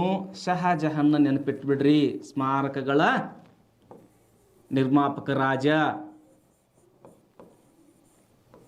ಒಂದೊಂದಾಗಿ ಇಲ್ಲಿ ನಾವು ಮೇಲ್ನೋಟದೊಳಗೆ ವಿಷಯವನ್ನು ಅರ್ಥೈಸ್ಕೊಳ್ತಾ ಹೋಗೋಣ. ಒಂದನೇದ್ದು ಉತ್ಖನನ ಆಯಿತು, ಶಾಸನಗಳು, ಸ್ಮಾರಕಗಳು. ಇವು ನಮಗೆ ಮೂಲಾಧಾರಗಳು. ಇವು ಹೆಂಗಿತ್ತು, ಹೆಂಗೆ ನಡೆದಿತ್ತು, ಏನು ನಡೆದಿತ್ತು ಉದಾಹರಣೆಗೆ ಸಿಗ್ತದೆ. ದೇವನಾಂ ಪ್ರಿಯದರ್ಶಿ ಯಾರು ಅಂತ ಸಿಕ್ಕಿರಲಿಲ್ಲ, ಮಸ್ಕಿ ಶಾಸನದೊಳಗೆ ಸಿಕ್ತು. ಯಾರು ಅಂತವರು? ಅಶೋಕ್ ಚಕ್ರವರ್ತಿ ಅಂತೇಳಿ. ಸಾಕಷ್ಟು ಕಟ್ಟಡಗಳದವು, ಸ್ಮಾರಕಗಳದವು. ಉದಾಹರಣೆಗೆ ಐಹೊಳೆ, ಪಟ್ಟದಕಲ್ಲು, ಬಾದಾಮಿ, ಬೇಲೂರು, ಹಳೆಬೀಡು ಇವೆಲ್ಲವೂ ಸ್ಮಾರಕಗಳು. ಅವುಗಳ ಹಿಂದೆ ಐತಿಹಾಸಿಕ ಹಿನ್ನೆಲೆಗಳು, ಕಥೆಗಳು ಕೂಡ ಅದಾವ. ಅವು ನಾವು ಓದ್ತಾ ಅಧ್ಯಯನ ಮಾಡ್ತಾ ಹೋದಂಗೆಲ್ಲ ನಮ್ಮ ಕನ್ನಡ ಸಾಹಿತ್ಯ ಬಹಳ ಸೊಗಸಾಗಿದೆ ಅಂತ ಕೂಡ ತಿಳಿತದೆ, ಸಾಹಿತ್ಯಕಾರರು ಬರೀತಾರ. ಸೊ ಇನ್ನು ಮತ್ತೊಂದು ಯಾವುದು ಅಂದರೆ ನಾಣ್ಯಗಳು. ಒನ್ಸ್ ಅಗೇನ್ ಉತ್ಖನನಗಳು, ಶಾಸನಗಳು, ಸ್ಮಾರಕಗಳು ಮತ್ತು ನಾಣ್ಯಗಳು. ನಾಣ್ಯಗಳು ಅಂತ ಬಂದಾಗ ನೆನಪಿಡ್ರಿ ಹೆಸರು. ಸೊ ಮೊದಲಿಗೆ ನಾವು ವೇದಗಳ ಕಾಲದೊಳಗೆ ಅಧಿಕೃತವಲ್ಲದ ನಾಣ್ಯಗಳಿದ್ದು ನಿಷ್ಕ ಮತ್ತು ಶತಮಾನ ಅಂತಿದ್ದವು ಅಂತ ನೆನಪಿಡ್ರಿ. ಸೊ ಬರಬರ್ತಾ ನಮಗೆ ಚಿನ್ನದ ನಾಣ್ಯಗಳ ಪರಿಚಯ ಆಗ್ತದೆ ಕುಶಾಣರಿಂದ. ಆಗ ನಮ್ಮ ಇತಿಹಾಸ ಗದ್ಯಾನ, ಟಂಕ, ಸುಮಾರು ಹೆಸರುಗಳಿಂದ ನಾವು ನಾಣ್ಯಗಳನ್ನು ಕರಿತಾ ಹೋಗ್ತೀವಿ. ಹಂಗೆ ಇಲ್ಲಿ ಒಬ್ಬರ ಹೆಸರನ್ನು ಕೂಡ, ಇಬ್ಬರ ಹೆಸರನ್ನು ಕೂಡ ಮರಿಬೇಡ್ರಿ. ಶೇರ್ ಶಾ ಅಥವಾ ಶೇರ್ ಖಾನ್, ಮತ್ತೆ ಇಲ್ತಮಶ್, ಮತ್ತೆ ಯಾರ್ರಿ, ಯಾಕೆ ನೆನಪಿಡ್ಬೇಕು ಇವ್ರನ್ನ? ನಾವು ನೆನಪಿಡಾಗಿಲ್ರಿ ಅನ್ಬೇಡ್ರಿ, ಬೇಕಿವರು. ಇಲ್ತಮಶಿನ ಮೇಲೆ ಪ್ರಶ್ನೆ ಬಂದದ ನಾಣ್ಯಗಳ ಮೇಲೆ. ಶುದ್ಧ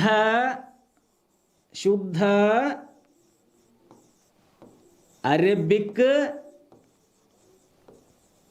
ಮಾದರಿಯ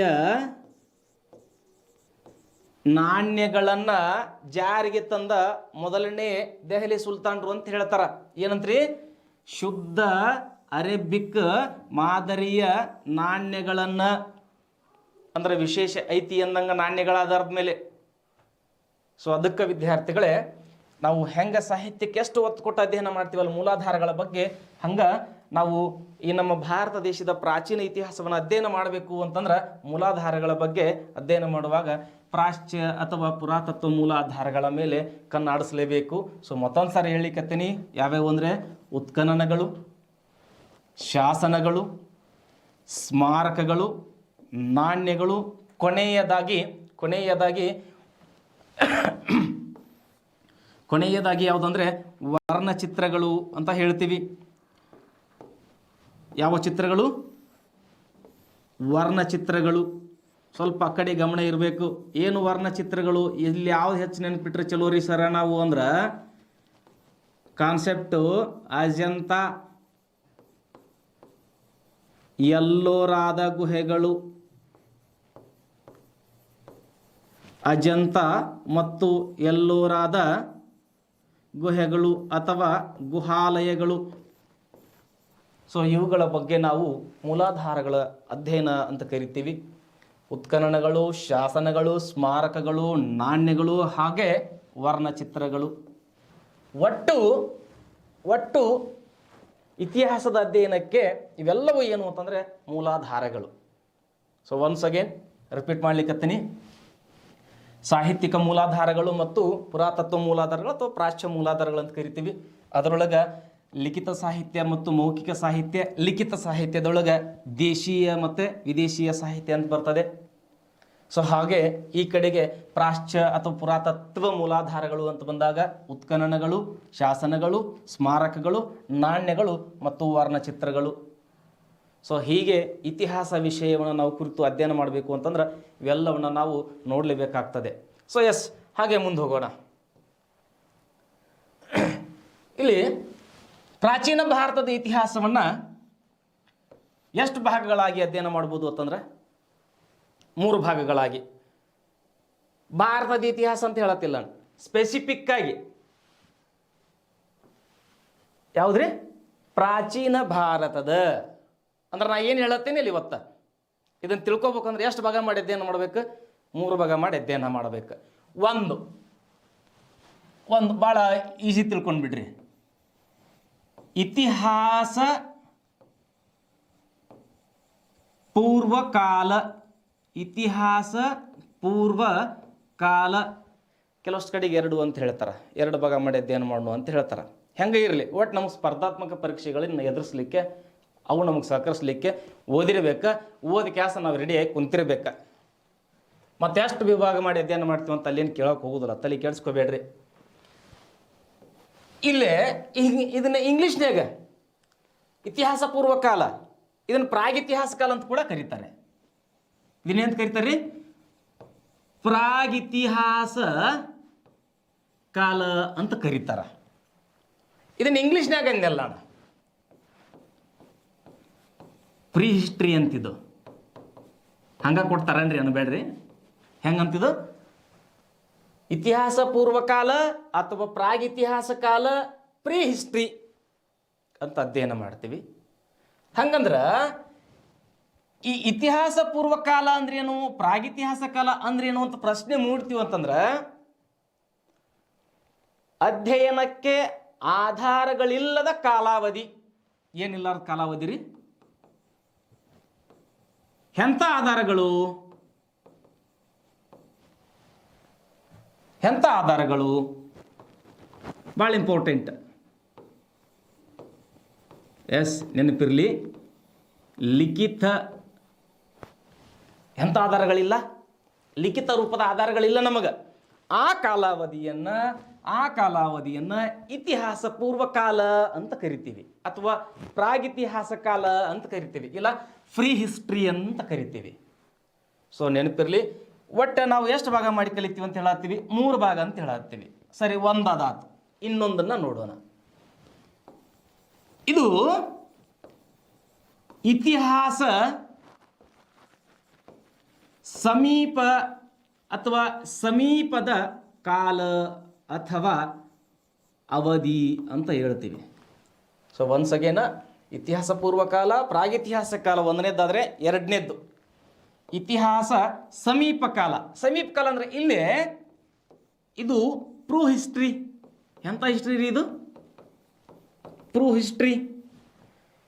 ಇಲ್ಲೇ ಲಿಖಿತ ಆಧಾರಗಳು ಅದಾವು. ಏನದವ್ರಿ? ಇಲ್ಲೇ ಲಿಖಿತ ಆಧಾರಗಳು ಇವೆ. ಆದರೆ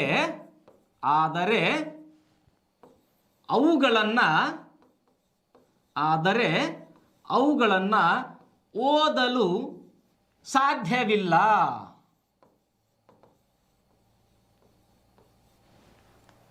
ಮಾನವ ಹುಟ್ಟಿದ್ಯಾಂಗ ಎಲ್ಲಿ 4.2 ಮಿಲಿಯನ್ ವರ್ಷಗಳ ಹಿಂದಂತ ಅಲ್ಲೇನೋ ಬರೋದು ಸಿಗುತ್ತಾವೆ. ನಮ್ಗೆ ಏನು ಸಿಗೋಕ್ಕೆ ಸಾಧ್ಯ ಇಲ್ಲ. ಚಿಕ್ಕರವ್ನ ಏನು ಮಾಡೋಕ್ಕೆ ಸಾಧ್ಯ ಇಲ್ಲ, ನಮ್ಗೆ ಓದಕ್ಕೆ ಸಾಧ್ಯ ಇಲ್ಲ, ಹಂಗಂತ.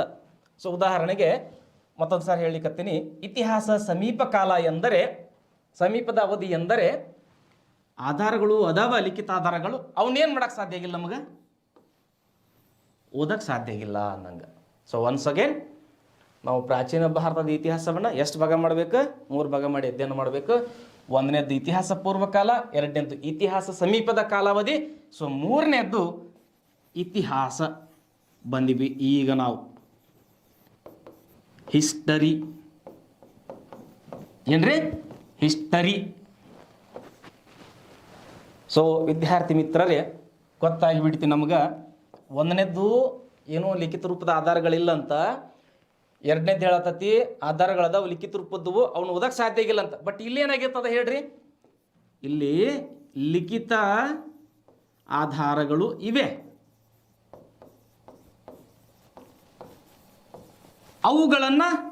ಅವುಗಳನ್ನು ಓದಲು ಸಾಧ್ಯವಿದೆ. ಅವುಗಳನ್ನು ಓದಲು ಸಾಧ್ಯವಿದೆ. ಸೊ ನಾವಿರೋ ಕಾಲ ಯಾವುದಪ್ಪ? ಓದಲು ಸಾಧ್ಯವಿದ್ದಂಥ ಕಾಲದಾಗ ಅದೀವಿ. ಭಾಳ ಸಂತಸದ ವಿಚಾರ. ಸೊ ಕೇಳ್ಬೋದು, ಪ್ರಾಗಿತಿಹಾಸ ಕಾಲದ ಪಿತಾಮಹನಾರು ಅಂತ ಕೇಳ್ಬೋದು. Robert Bruce foot. ನ್ಯಾಚುರಲ್ ಹಿಸ್ಟರಿಯ ಪಿತಾಮಹ ಯಾರಂತೂ ಕೇಳ್ಬೋದು, ಪ್ಲೀನಿ ಅಂತ ಹಾಕಿ ಬರ್ರಿ.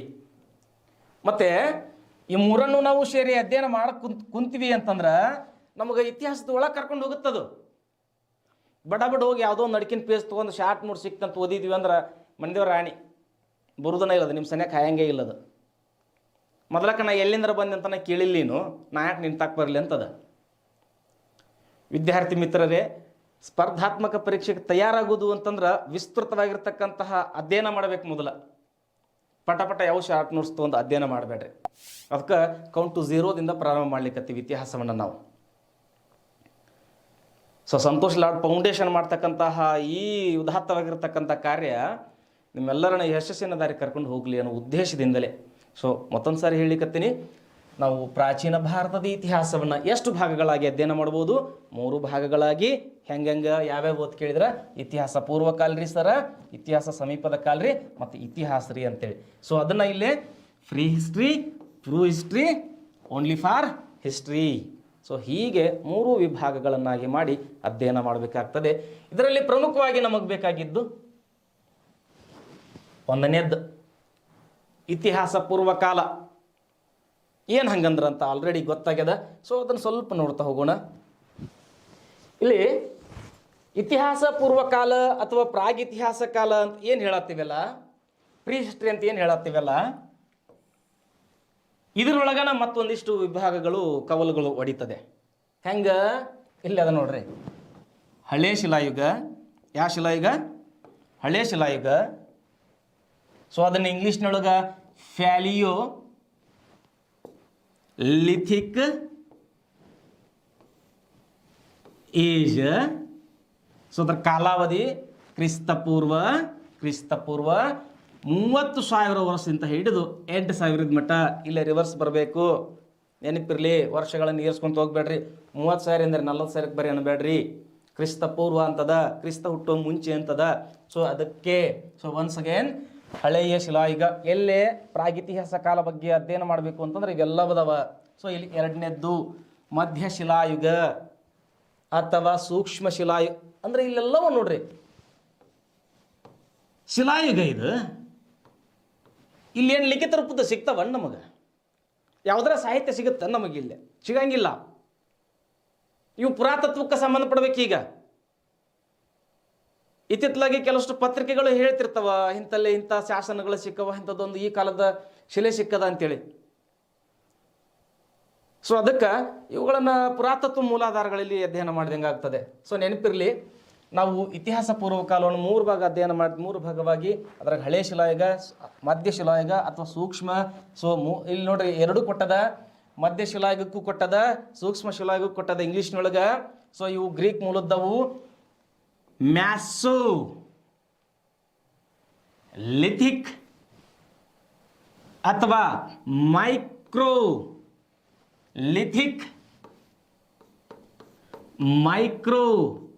ಲಿಥಿಕ್ ಏಜ್ ಕಾಲಾವಧಿ.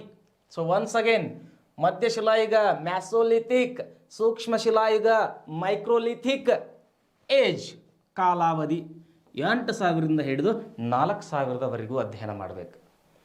ಸೊ ನೆಕ್ಸ್ಟ್ ನವಶಿಲಾಯುಗ ಅಥವಾ ನೂತನ ಶಿಲಾಯುಗ ನಿಯೋಲಿಥಿಕ್. Neo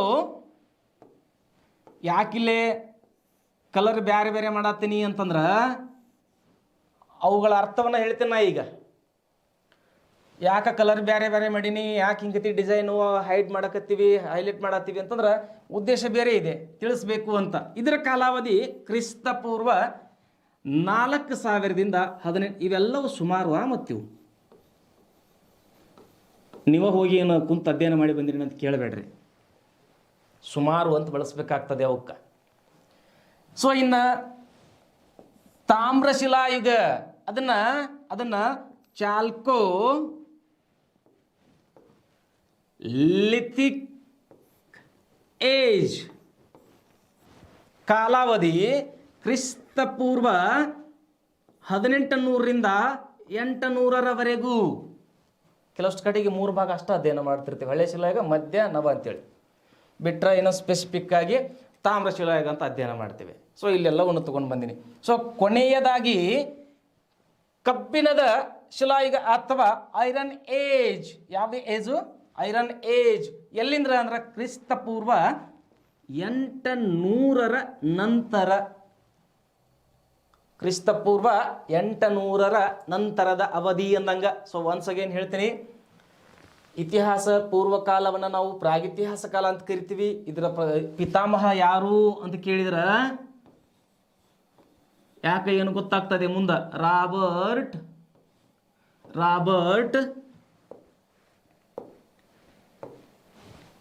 Bruce Foote.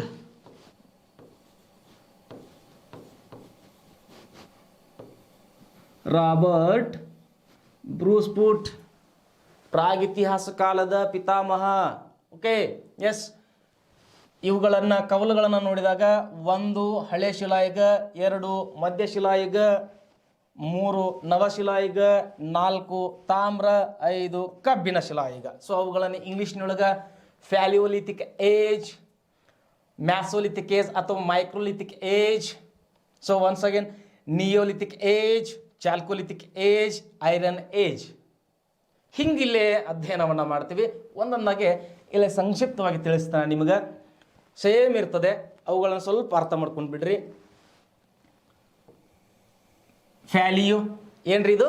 ಫ್ಯಾಲಿಯೋ ಲಿಥಿಕ್ ಅಂತಿದೆ, ಏಜ್ ಅಂತಿದೆ. ಫ್ಯಾಲಿಯೋ ಎಂದರೆ ಹಳೆಯ. ಗ್ರೀಕ್ ಮೂಲದ ಪದಗಳು. ಎಲ್ಲಿಯ ಪದಗಳು? ಗ್ರೀಕ್ ಮೂಲದ ಪದಗಳು. ಫ್ಯಾಲಿಯೋ ಎಂದರೆ ಹಳೆಯ, ಲಿಥಿಕ್ ಎಂದರೆ ಶಿಲೆ ಅಥವಾ ಕಲ್ಲು, ಏಜ್ ಎಂದರೆ ಕಾಲ ಅಥವಾ ಯುಗ ಅಥವಾ ಅವಧಿ ಅಂತ ಆಗ್ತದೆ. Same concept. ಮ್ಯಾಸೋ ಅಂದ್ರ ಮಧ್ಯ, ಮೈಕ್ರೋ ಅಂದ್ರ ಸೂಕ್ಷ್ಮ, ಲಿಥಿಕ್ ಎಂದರೆ ಶಿಲೆ ಅಥವಾ ಕಲ್ಲು, ಏಜ್ ಎಂದರೆ ಯುಗ, ಕಾಲ, ಅವಧಿ ಅಂತ ಅರ್ಥ. ಮತ್ತೆ ಸೇಮ್ ಹಂಗೆ ತಿಳ್ಕೊಳ್ರಿ. Neolithic age. ನಿಯೋ ಎಂದರೆ ನವ ಅಥವಾ ಅಥವಾ ನೂತನ ಅಥವಾ ಹೊಸ ಅಂತ ಅರ್ಥ ಆಗ್ತದೆ. ನಿಯೋ ಎಂದರೆ ನವ, ಲಿಥಿಕ್ ಎಂದರೆ ಶಿಲೆ, ಏಜ್ ಎಂದರೆ ಯುಗ ಅಥವಾ ಕಾಲ ಅಥವಾ ಅವಧಿ. ಭಾಳ ಎಳೆಯಾಗಿ ಹೇಳಿಕತ್ತೀನಿ ನಾ. ಯಾಕಂತಂದ್ರೆ ನೀವು ಬರ್ಕೊಳ್ತಿದ್ರೆ ಬರ್ಕೊಳ್ಬೋದು, ಒಂದು ಕಡೆಗೆ ನೋಟ್ಸ್ ಮಾಡ್ಬೋದು. ಸೊ ನೋಡಿ, ನಾ ವಿದ್ಯಾರ್ಥಿಗಳನ್ನು ನಮ್ಮ ಈ ಸಂತೋಷ್ ಲಾಡ್ ಫೌಂಡೇಶನ್ ಏನು ಈಗ ಈ ಕಾರ್ಯವನ್ನು ಮಾಡ್ಲಿಕ್ಕತ್ತದಲ್ಲ, ಎಷ್ಟೋ ವಿದ್ಯಾರ್ಥಿಗಳನ್ನು ನೋಡಿ ನಾನು ನೋಟ್ಸ್ ಬುಕ್ ಇಟ್ಕೊಂಡು ಪೆನ್ ಇಟ್ಕೊಂಡು ಬರೀತಾರೆ. ಸೊ ಬರೆದ್ರೆ ಭಾಳ ಒಳ್ಳೆಯದು. ಸೊ ನಾವು ನಿಮಗಾಗಿ ಸೇವೆ ಮಾಡ್ಲಿಕ್ಕತ್ತೀವಿ, ಅದನ್ನೇ ಸ್ವೀಕಾರ ಮಾಡಿರಿ. ಸೊ ನಂತರದೊಳಗೆ ತಾಮ್ರಶಿಲೆ ಅಂತದಲ್ಲ, ಚಾಲ್ಕೋ. ಚಾಲ್ಕೋ ಇಷ್ಟೋ ಗ್ರೀಕ್ ಪದಗಳು. ಚಾಲ್ಕೋ ಎಂದರೆ ತಾಮ್ರ, ಲಿಥಿಕ್ ಎಂದರೆ ಶಿಲೆ, ಏಜ್ ಎಂದರೆ ಕಾಲ ಅಥವಾ ಅವಧಿ. ಕಾಲಾವಧಿ 1800ರಿಂದ 800. ಇಲ್ಲಿ ಕಾಣಿಸವಲ್ದು, ಇರಲಿ. Iron age. Iron age. Iron ಎಂದರೆ ಕಬ್ಬಿಣ, ಏಜ್ ಎಂದರೆ ಕಾಲ ಅಥವಾ ಯುಗ ಅಥವಾ ಅವಧಿ ಅಂತ ಆಗ್ತದೆ. ಸೊ ಮತ್ತೊಂದು ಸಾರಿ ಹೇಳ್ತೀನಿ. ಫ್ಯಾಲಿಯೋ ಎಂದರೆ ಹಳೆಯ, ಲಿಥಿಕ್ ಎಂದರೆ ಶಿಲೆ. ಎಲ್ಲ ಕಡೆಗೂ ಲಿಥಿಕ್ ಎಂಬ ಪದ ಐತಲ್ಲ, ಸೊ ಆ ಲಿಥಿಕ್ ಎಂಬ ಪದವೇ ಶಿಲೆ ಅಂದಂಗೆ. ಇಲ್ಲಿ ಬರ್ತಕ್ಕಂಥ ಫ್ಯಾಲಿಯೋ, ಮ್ಯಾಸೋ, ಮೈಕ್ರೋ, ನಿಯೋ, ಚಾಲ್ಕೋ. ಯಾಕೆ ಇವನಿಷ್ಟು ಒತ್ತು ಕೊಟ್ಟು ಹೇಳತ್ತೀನಿ ಅಂತಂದ್ರೆ, ಲಾಸ್ಟ್ ಪಿ ಸಿ ಎಕ್ಸಾಮಿಗೆ, ಸಿವಿಲ್ ಎಕ್ಸಾಮಿಗೆ ಕೇಳ್ಯಾರ ನಿಯೋಲಿಥಿಕ್ ಏಜ್ ಎಂದರೆ, ಪ್ರಶ್ನೆ ಕೇಳ್ಯಾರ ಅವ್ರು ಈಗ ಆಲ್ರೆಡಿ. ನಿಯೋಲಿಥಿಕ್ ಏಜ್ ಕೇಳಿಬಿಟ್ಟಾರ. ನಿಯೋಲಿಥಿಕ್ ಏಜ್ ಎಂದರೆ ಅಂದು ಬಿಟ್ಬಿಟ್ಟಾರ. ಮುಂದೆ ಕೆಳಗೆ ಆಪ್ಷನ್ ಕೊಟ್ಟಾರ. ಹಳೆ ಶಿಲಾಯುಗ, ಮಧ್ಯಶಿಲಾಯುಗ, ನವಶಿಲಾಯುಗ, ತಾಮ್ರಶಿಲಾಯುಗ ಅಂತ ಕೊಟ್ಟ ಬಿಟ್ಟಾರ. ಚಾಲ್ಕೋಲಿಥಿಕ್ ಏಜ್ ಇದನ್ನು ಪ್ರಶ್ನೆ ಕೇಳೇ ಬಿಟ್ಟಾರ. ಅಂದ್ರೆ ಪ್ರಶ್ನೆಗಳನ್ನು ತೆಗಿತಕ್ಕಂಥ ಸ್ವರೂಪ ಹೆಂಗೈತಿ ಅನ್ನೋದನ್ನು ನಾವೇ ಅರ್ಥ ಮಾಡ್ಕೊಳ್ಳೋದಲ್ಲ, ಓದಬೇಕಲ್ಲ. ಪಾಠದ ಮೊದಲನೇ ಏನು ಪದ ಐತಲ್ಲ, ಶಬ್ದ ಐತಲ್ಲ, ಅಲ್ಲಿಂದ ಶುರು ಮಾಡಿವಿ ಅಂತ ಪೂರ್ಣ ಓದ್ಬೇಕು. ಇದು ಯಾಕೆ ಇಂಪಾರ್ಟೆಂಟ್ ಇಲ್ಲ, ಇದು ಯಾಕೆ ಅದು ನಾವು ಇಂಪಾರ್ಟೆಂಟ್ ಅಲ್ಲ ಅಂತ ಹೊಕ್ಕೈತಿ. ಪುಸ್ತಕನ ಹಂಗೆ ಅಂತತಿ, ನೀನು ಇಂಪಾರ್ಟೆಂಟ್ ಅಲ್ಲ ನನಗೆ. ಸೊ ಹಿಂಗೆ ಇರ್ತದೆ. ಸೊ ಅದಕ್ಕೆ ಇಲ್ಲೇನು ಹೆಡ್ಲೈನ್ ಅದಾರಲ್ಲ ಇಂಗ್ಲೀಷ್ನೊಳಗೆ, ಇವ್ನು ಕೇಳಿಬಿಟ್ರ ಆಲ್ರೆಡಿ ಎಕ್ಸಾಮ್ ಒಳಗೆ ಕೇಳಿಬಿಟ್ರ. ಸ್ಥಿತ್ಯಂತರದ ಅಂತ ಯಾವಾಗ ಪ್ರಾರಂಭ ಆಯ್ತು ಅಂತ ಕೇಳ್ಯಾರ ಪ್ರಶ್ನೆಯನ್ನು. ಯಾವಾಗ? ಕಬ್ಬಿನ ಶಿಲಾಯುಗದಾಗ ಅಂತ ಹಾಕಿ ಬರಬೇಕು. ಕಬ್ಬಿನ ಶಿಲಾಯುಗದಾಗ ಅಂತ ಹಾಕಿ ಬರಬೇಕು. ಸೊ ಅದಕ್ಕೆ ಆತ್ಮೀಯ ವಿದ್ಯಾರ್ಥಿಗಳೇ, ಇಲ್ಲೇನು ಅದಲ್ಲ, ಇದೊಂದು ಈ ಪಿ ಪಿ ಟಿ ಏನದಲ್ಲ, ಇದು ಭಾಳ ಮಹತ್ವದ ಪರೀಕ್ಷಾ ದೃಷ್ಟಿಯಿಂದ. ಸೊ ಈಗಾಗಲೇ ಇಲ್ಲಿ ಹಿಂದೆ ನೋಡ್ಕೊತ ಹೋಗಿದ್ದೀವಿ ನಾವು. ಸೊ ಇತಿಹಾಸ ಅಂದ್ರೇನು, ಅದರ ಅವಧಿ ಹಂಗ, 3 ಭಾಗ ಏನು, ಪ್ರಾಗಿತಿಹಾಸ ಕಾಲ ಅಂದ್ರೇನು, ಇತಿಹಾಸದ ಸಮೀಪ ಕಾಲ ಅಂದ್ರೇನು, ಇವೆಲ್ಲ ಯಾಕೆ ನೋಡ್ಕೊತ ಹೋಗಿವಿ ಅಂತಂದ್ರೆ 0 to count ನಮಗೆ ಮುಂದೆ ಏನಾಗಿರಬೇಕು ಅಂತಂದ್ರೆ ಭಾಳ ಹೆಲ್ಪ್ ಆಗಿರ್ಬೇಕು ಪರೀಕ್ಷಾ ದೃಷ್ಟಿಯಿಂದ. ಓಕೆ. ಸೊ ಮೊದಲನೇದಾಗಿ ಬಂದುಬಿಡೋಣ. ಯಾವ ಯುಗ? ಫ್ಯಾಲಿಯೋಲಿಥಿಕ್ ಏಜ್ ಅಥವಾ ಹಳೆಯ ಶಿಲಾಯುಗ. ಒನ್ಸ್ ಅಗೇನ್ ಈ ಪದ ಗ್ರೀಕ್ ಮೂಲದ್ದವು. ಎಲ್ಲಿಯ ಮೂಲದ್ದವು? ಗ್ರೀಕ್ ಮೂಲದ್ದವು. ಸೊ ಅದಕ್ಕೆ ಇಲ್ಲಿ ಕಾಲಾವಧಿ ಕೂಡ ಇಂಪಾರ್ಟೆಂಟ್ ಆಗ್ತದೆ. 30,000ದಿಂದ 8,000. ರೈಟ್. ಒಂದನೇದಾಗಿ ಹಳೆಯ ಶಿಲಾಯುಗದ ಮಾನವ ಎಲ್ಲಿ ವಾಸ ಮಾಡ್ತಿದ್ದ? ಹಳೆಯ ಶಿಲಾಯುಗದ ಮಾನವನ ಆಹಾರ ಏನಾಗಿತ್ತು? ಹಳೆಯ ಶಿಲಾಯುಗದ ಮಾನವ ಬಳಸಿದ ಕಲ್ಲಿನ ವಿಧಗಳು ಯಾವುವು? ಹಳೆಯ ಶಿಲಾಯುಗದ ಮಾನವ ಏನಾದರೂ ಹೊಸತನವನ್ನು ಕಂಡುಕೊಂಡನೋ ಹೆಂಗೋ? ಹಳೆಯ ಶಿಲಾಯುಗದ ಮಾನವನಿಗೆ ಏನಾದರೂ ಯಾವುದಾದ್ರೂ ವಿಶೇಷವಾಗಿರ್ತಕ್ಕಂಥ ಅರಿವು ಇತ್ತು ಹೆಂಗೋ? ಹಲವು ಪ್ರಶ್ನೆಗಳಿಗೆ ಉತ್ತರಗಳು ನಿಮ್ಮ ಎದುರಿಗೆ ಇದೆ. ಹಳೇ ಶಿಲಾಯುಗದ ಮಾನವ ಅಂದ್ರೆ ನಾವು ಪ್ರಾರಂಭದೊಳಗೆ ವ್ಯಾಖ್ಯಾನಗಳನ್ನು ನೋಡಿವಿ. ಮಾನವನ ಇತಿಹಾಸ, ಮನುಕುಲದ ಇತಿಹಾಸ ಅಂತೇಳಿ. ಇತಿಹಾಸ ಅಂದ್ರನ ಇದು, ಅದನ್ನ ಇಲ್ಲಿ ಅರ್ಥೈಸ್ಲಿಕ್ಕೆ ಹೊಂಟಿವಿ ನಾವು. ಇವನು ವಾಸ ಎಲ್ಲಿತ್ತು ಪ್ರಶ್ನೆ ಆಗ್ಯದ. ಸ್ಪರ್ಧಾತ್ಮಕ ಪರೀಕ್ಷೆ ತಯಾರುಗೊಳ್ತಕ್ಕಂಥವ್ರು ಎಲ್ಲರೂ ನೋಡಿರ್ತೀರಿ ಇದನ್ನ. ಮರ ಅಂತ ಗಿಡ ಅಂತೀವಿ ನೋಡಿ ನಾವು, ಮರದ ಪೊಟರೆಗಳು, ಮರದ ಪೊಟರೆಗಳಲ್ಲಿ, ಮತ್ತೆಲ್ಲೇ ಏನ್ರಿ ಗುಹಾಲಯಗಳಲ್ಲಿ ಅಥವಾ ಗುಹೆಗಳಲ್ಲಿ. ಅವ ಎಲ್ಲಿ ಮನೆ ಕಟ್ಕೋಬೇಕು? ಇನ್ನ ಮಂಗನಿಂದ ಮಾಡೋ ಮಂಗ್ಯಾನ ಅದೀವಿ ಆ ಹೊತ್ನ್ಯಾಗ ಏನು ಕಟ್ಟಕ್ಕೆ ಸಾಧ್ಯದ? ಅವಾಗ ಕಣ್ಣು ಬಿಟ್ಟಿವಿ. ಅವತ್ತು ಜಗತ್ತ ನಮಗೆ ಮುಂದೆ ಬಂದದ. ಸೊ ಅದಕ್ಕೆ ಹಳೇ ಶಿಲಾಯುಗದ ಮಾನವನ ವಾಸಸ್ಥಳ ಎಲ್ಲೇ ಅಂತ ಕೇಳಿದ್ರ ಮರದ ಪೊಟರೆಗಳಲ್ಲಿ ಅಥವಾ ಎಲ್ಲೇ ಅಂತಂದ್ರೆ ಗುಹೆಗಳಲ್ಲಿ. ನೆಕ್ಸ್ಟ್, ಆತನ ಆಹಾರ ಏನಾಗಿತ್ತು? ಇನ್ನೇನಾಗಿರ್ತತಿ? ಗೆಡ್ಡೆ ಗೆಣಸುಗಳು. ಗೆಡ್ಡೆ ಗೆಣಸು. ಅವಂಗೇನು ಸಿಗುತ್ತೆ ನೋಡು, ತನಗೇನು ತಿನ್ಬೇಕು ಅನ್ಸುತ್ತೆ ನೋಡು, ಅವಂಗ ಹಲ್ಲಿಗೇನು ಹರಿತೈತಿ ನೋಡು, ತಿಂದ ಬಿಡುದು ಅದನ್ನು. ಗೆಡ್ಡೆ ಗೆಣಸು ಏನು ತಪ್ಪಲು ಸಿಗುತ್ತಾ ತಪ್ಪಲ, ಮತ್ತು ಕಲ್ಲು ತಿಂತಿದ್ದನ್ರಿ ಅನ್ಬೇಡ್ರಿ. ಅದಕ್ಕೆ ಹೇಳಿನ ಹಲ್ಲಿಗೇನು ಹರಿತಿತ್ತಲ್ಲ ಅದನ್ನು ತಿಂತಿದ್ದ ಅಂತ ಹೇಳಾಕ್ತೀನಿ. ಇನ್ನು ಮತ್ತೇನು ಆಹಾರ ಆಗಿತ್ತು? ಏನಾಗಿತ್ತ? ಬಾಬ್ಬ ಹೇಳುದ ಬೇಡ ಅದನ್ನು. ಹಸಿ ಮಾಂಸ ರೀ, ಹಸಿ ಮಾಂಸ. ಯಾವ್ದಾರ ಪ್ರಾಣಿ ಇದ್ರಿಗೆ ಬಂತಿಲ್ಲೋ, ಹಸಿವಾಗೈತಿಲ್ಲೋ, ಬ್ಯಾಟ್ ಆತ ಅನ್ನೋದ, ಆತ ಭಕ್ಷಿಸೇ ಬಿಡುದು ಮುಂದೆ ಅದನ್ನು. ಭಾಳ ಟ್ವಿಸ್ಟ್ ಅದ ಇಲ್ಲಿ ನೋಡ್ರಿ. ಬಳಸಿದ ಕಲ್ಲು ಅಂತ ಕೊಟ್ಟೀನಿ. ಅವ ಬಳಸಿದ ಕಲ್ಲು ಯಾವುದು ಅಂತಂದ್ರೆ ಎದಕ್ಕೆ ಬಳಸ್ಬೇಕು ಈ ಕಲ್ಲವ? ಆಯುಧಗಳಿಗೆ, ಆಯುಧವನ್ನು ಮಾಡ್ಕೊಳ್ಳಿಕ್ಕೆ ಕೇಳ್ಯಾರ ಎಕ್ಸಾಮಿಗೆ. ಗಡುಸಾದ ಒರಟಾದ ಆಯುಧಗಳನ್ನು ಹಳೇ ಶಿಲಾಯುಗದ ಮಾನವ ಬಳಸ್ತಿದ್ದ. ಎಕ್ಸ್ಪೆಷಲಿ ಹಳೇ ಶಿಲಾಯುಗದ ಮಾನವ ಅತ್ಯಂತ ಒರಟಾದ ಅಥವಾ ಗಡುಸಾದ ಕಲ್ಲು ಬಳಸ್ತಿದ್ನಂತ. ಆ ಕಲ್ಲು ಯಾವುದು ಅಂತ ಕೇಳಿದ್ರೆ ಕ್ವಾರ್ಟ್ಜೈಟ್. ಅದು ಒಂದ ಬಳಸಿದ್ನನ್ರಿ ಅವ. ಪ್ರಶ್ನೆ, ಈ ಕಲ್ಲಿಂದ ಒಂದು ವಿಧ ಹೇಳ್ತೀನಿ ನೋಡಿ ನಿಮ್ಗೆ, ಬೇಕಾದ್ರೆ ಪರೀಕ್ಷೆ ಮಾಡ್ಕೊಳ್ರಿ. ಹೆಣ್ಮಕ್ಳು ಸಣ್ಣವ್ರಿದ್ದಾಗ ಆಣೆಕಲ್ಲು ಆಟ ಆಡ್ತಾರೆ ನೋಡ್ರಿ, ಮಿಂಚ್ ಕಲ್ಲು ಇರ್ತಾವೆ, ಅವಕ್ಕೆ ಬೆನಚ್ ಕಲ್ಲು ಅಂತ ಕರೀತಾರೆ. ಯಾಕಲ್ಲದು? ಬೆನಚು ಕಲ್ಲು. ಯಾವ ಕಲ್ಲು? ಬೆನಚು ಕಲ್ಲು ಅಂತ ಕರೀತಾರ. ಸೊ ನಮಗೆ ಗೊತ್ತಿರಂಗಿಲ್ಲ. ಆ ಕಲ್ಲನ್ನು ಒಂದ್ಸಲ ಹೊಡೀರಿ.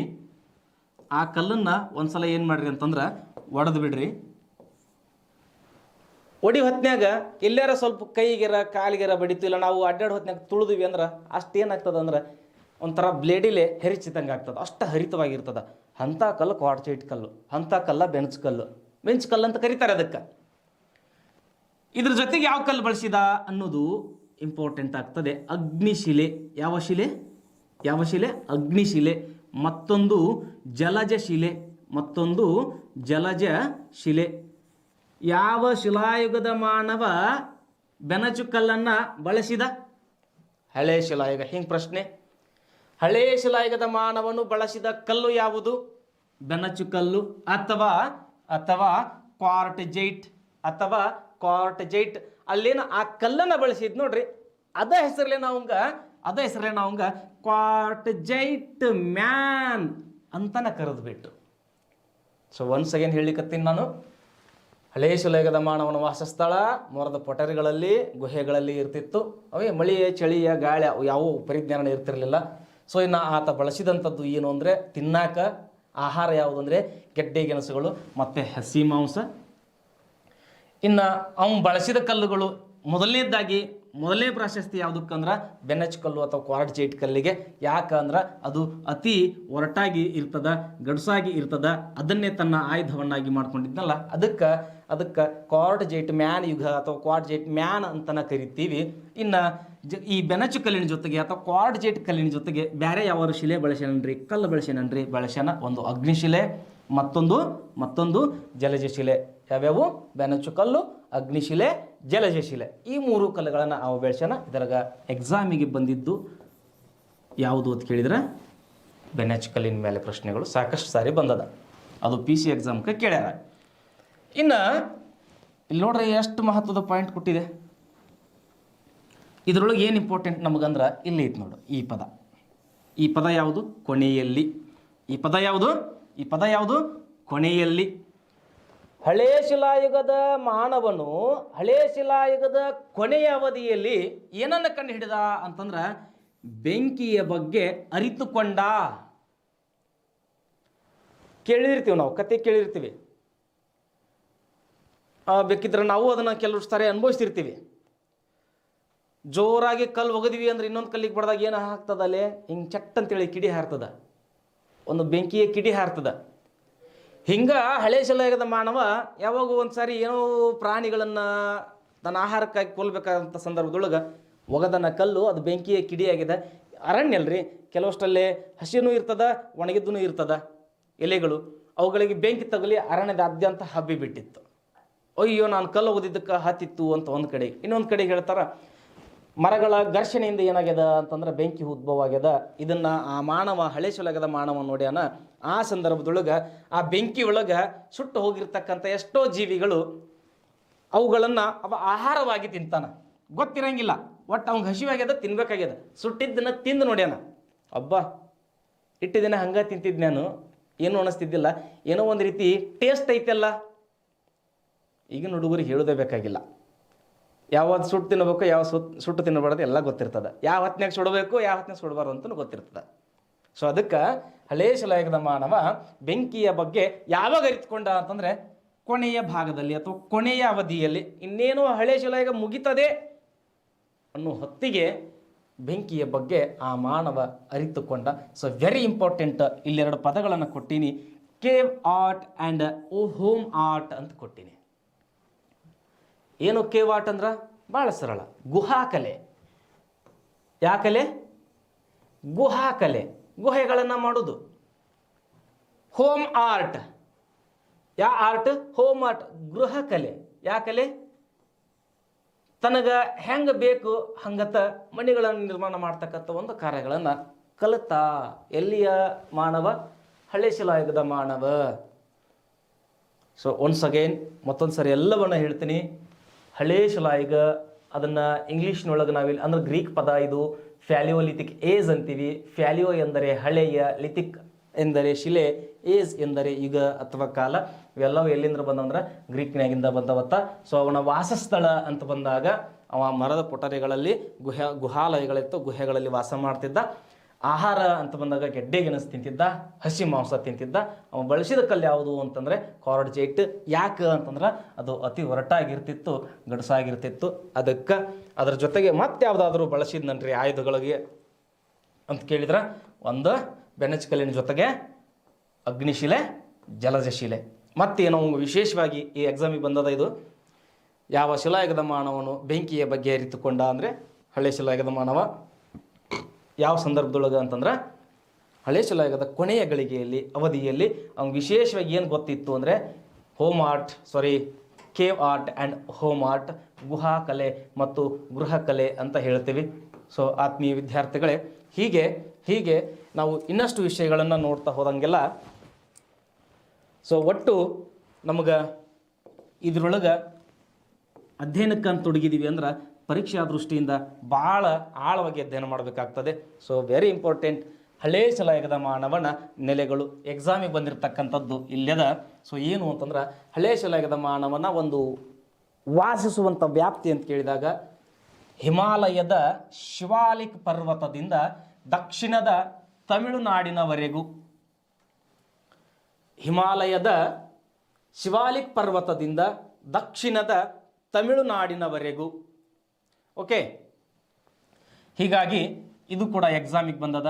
ಇಂಪಾರ್ಟೆಂಟ್. ಪಾಯಿಂಟ್ ಮಾಡ್ಕೊತಿದ್ರೆ ಮಾಡ್ಕೊಳ್ರಿ, ನೋಟ್ ಮಾಡ್ಕೊತಿದ್ರೆ ಒಂದು ಕಡೆಗೆ ನೋಟ್ ಮಾಡ್ಕೊಳ್ರಿ. ಹಾಗೆ ಈ ಹಳೇ ಶಿಲಾಯುಗದ ಮಾನವನ ಕೆಲವಷ್ಟು ಸ್ಥಳಗಳು ನೆಲೆಗಳು ಅಂತ ಬಂದಾಗ ಇಲ್ಲಿ ಹೇಳ್ತೀನಿ ನೋಡ್ರಿ. ನಾನು ಪ್ರಾರಂಭದಲ್ಲಿ ಹೇಳಿದೆ ರಾಬರ್ಟ್ ಬ್ರೂಸ್ ಪೂಟ್ರನ್ನ ಪ್ರಾಗಿತಿಹಾಸ ಕಾಲದ ಪಿತಾಮಹ ಅಂತ ಕರೀತಾರೆ ಅಂತೇಳಿ. ಯಾಕೆ ಅಂತಂದ್ರೆ 1848-1863ನೇ ವರ್ಷಗಳಲ್ಲಿ ಇಲ್ಲೇ ಲಿಂಗಸೂರಿನೊಳಗೆ ಹಳೆ ಶಿಲಾಯುಗಕ್ಕೆ ಸಂಬಂಧಪಟ್ಟಂಥ ಕೆಲವಷ್ಟು ವಸ್ತುಗಳು ಸಿಗ್ತವೆ. ಹಾಗೆ 1869ಕ್ಕೆ ಮದ್ರಾಸಿನ ಪಲ್ಲವರಂ ಎಂಬ ಸ್ಥಳದೊಳಗೆ ಕೆಲವಷ್ಟು ಕೈಗೊಡಲಿಗಳು ಕೈ ಪ್ಲಸ್ ಕೊಡಲಿ ಕನ್ನಡದಾಗ ಕೇಳ್ತಾರೆ ನೋಡ್ರಿ. ಅಲ್ಲಿ ಏನು ಸಂಧಿ ಅಕ್ಕತ್ತೋ ಸಮಾಸ ಅಕ್ಕತ್ತೋ ವಿಚಾರ ಮಾಡ್ಕೊಳ್ರಿ ಆಮೇಲೆ. ಸೊ ರಾಬರ್ಟ್ ಬ್ರೂಸ್ ಪೂಟ್ ಅಂತಕ್ಕಂತಹ ವ್ಯಕ್ತಿ ಹಳೆ ಶಿಲಾಯುಗಕ್ಕೆ ಸಂಬಂಧಪಟ್ಟಂತೆ ಲಿಂಗಸೂರಿನೊಳಗೆ ಒಂದಿಷ್ಟು ಆಯುಧಗಳನ್ನು ಪತ್ತೆ ಹಸ್ತನ ಶಿಲೆಗಳ ಆಯುಧಗಳನ್ನು, ಹಾಗೆ ಮದ್ರಾಸಿನ ಪಲ್ಲವರಂ ಹಾಗೆ ಅತ್ತಿರಂಪಕಂ ಅಂತಕ್ಕಂತಹ 2 ಸ್ಥಳಗಳಲ್ಲಿ ಏನನ್ನ ಪತ್ತೆ ಹಚ್ಚಿದ ಅಂತಂದ್ರೆ ಕೈಗೊಡಲಿಗಳು, ಮಾನವನು ಬಳಸಿದಂತಹ ಕೈಗೊಡಲಿಗಳನ್ನು ಪತ್ತೆ ಹಸ್ತನ. ಹೀಗಾಗಿ ಅವನ ಪ್ರಾಗಿತಿಹಾಸ ಕಾಲದ ಪಿತಾಮಹ ಅಂತ ಕರೀತಾರೆ. ಅವ್ರ ಜೊತೆಗೆ ಇನ್ನೊಂದಿಬ್ರು ಇದ್ರು. ಯಾರ್ಯಾರು ಅಂತಂದ್ರೆ Mortimer wheeler. Mortimer wheeler. So ಮತ್ತೊಬ್ಬರು ಮೆಡೋಸ್ ಟೇಲರ್ ಇವರು ಇದ್ದರು. ಕರೆ ಇನ್ನೂ ಇಷ್ಟು ಜನ MV ರಾವ್ ಅಂತ ಬರ್ತಾರೆ ನಮ್ಮ ಭಾರತದವರು.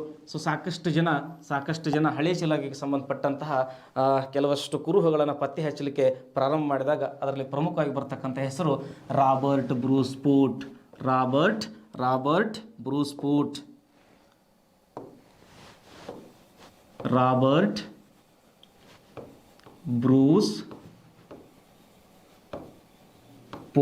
ಇವರನ್ನ ಪ್ರಾಗಿತಿಹಾಸ ಕಾಲದ ಪಿತಾಮಹನೆಂದು ಕರೆಯುತ್ತಾರೆ.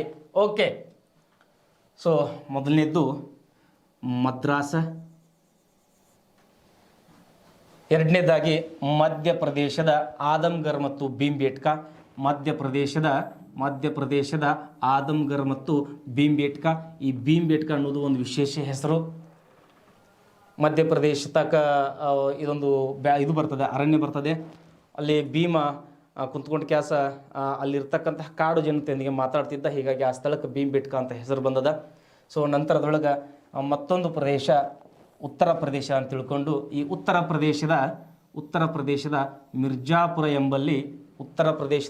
ಮಿರ್ಜಾಪುರ ಎಂಬಲ್ಲಿ ಹಳೆಯ ಶಿಲಾಯುಗಕ್ಕೆ ಸಂಬಂಧಪಟ್ಟಂತಹ ಕುರುಗಳು ಸಿಗ್ತವೆ.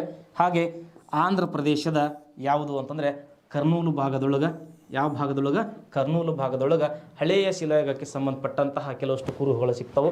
ಒಟ್ಟು ಮಿತ್ರರೇ, ಇವತ್ತು ನಾವು ನೋಡಿರ್ತಕ್ಕಂತಹ ಈ ಒಂದು ತರಗತಿ ಒಳಗೆ ಸಾಕಷ್ಟು ಪ್ರಶ್ನೆಗಳು, ಸಾಕಷ್ಟು ಉತ್ತರಗಳು ನಿಮಗೆ ಸಿಗ್ತವೆ.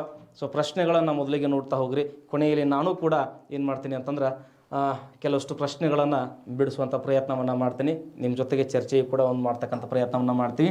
ಸೊ ಒಟ್ಟಾರೆಯಾಗಿ ಇವತ್ತಿನ ಈ ತರಗತಿ ಒಳಗೆ ನೀವು ನೋಡಿರ್ತಕ್ಕಂಥ ಎಲ್ಲ ವಿಷಯಗಳನ್ನು ನೋಟ್ಸ್ ಮಾಡಿರಿ ಅಂತ ಅಂದ್ಕೊಳ್ತೀನಿ.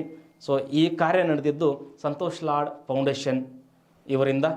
ಸೊ ಇದೊಂದು ಮಹತ್ ಕಾರ್ಯ. ಎಲ್ಲರೂ ಅವರಿಗೆ ಸಂತೋಷ್ ಲಾಡ್ ಫೌಂಡೇಶನ್ ಇದರ ಜೊತೆಗೆ ಕೈ ಜೋಡಿಸೋಣ. ಇನ್ನಷ್ಟು ನಿಮ್ಮ ಆತ್ಮೀಯರಿಗೆ, ಸಹೋದರ ಸಹೋದರಿಯರಿಗೆ ನಮ್ಮ ಈ ಒಂದು ಆ್ಯಪ್ ಸಂತೋಷ್ ಲಾಡ್ ಅನ್ನೋ ಆ್ಯಪನ್ನು ಡೌನ್ಲೋಡ್ ಮಾಡ್ಕೊಳ್ಳಿಕ್ಕೆ ಹೇಳಿ. ಸೊ ಎಲ್ಲರಿಗೂ ಧನ್ಯವಾದಗಳು. ನಾನು ನಿಮ್ಮವ ಮಹಾಂತೇಶ್.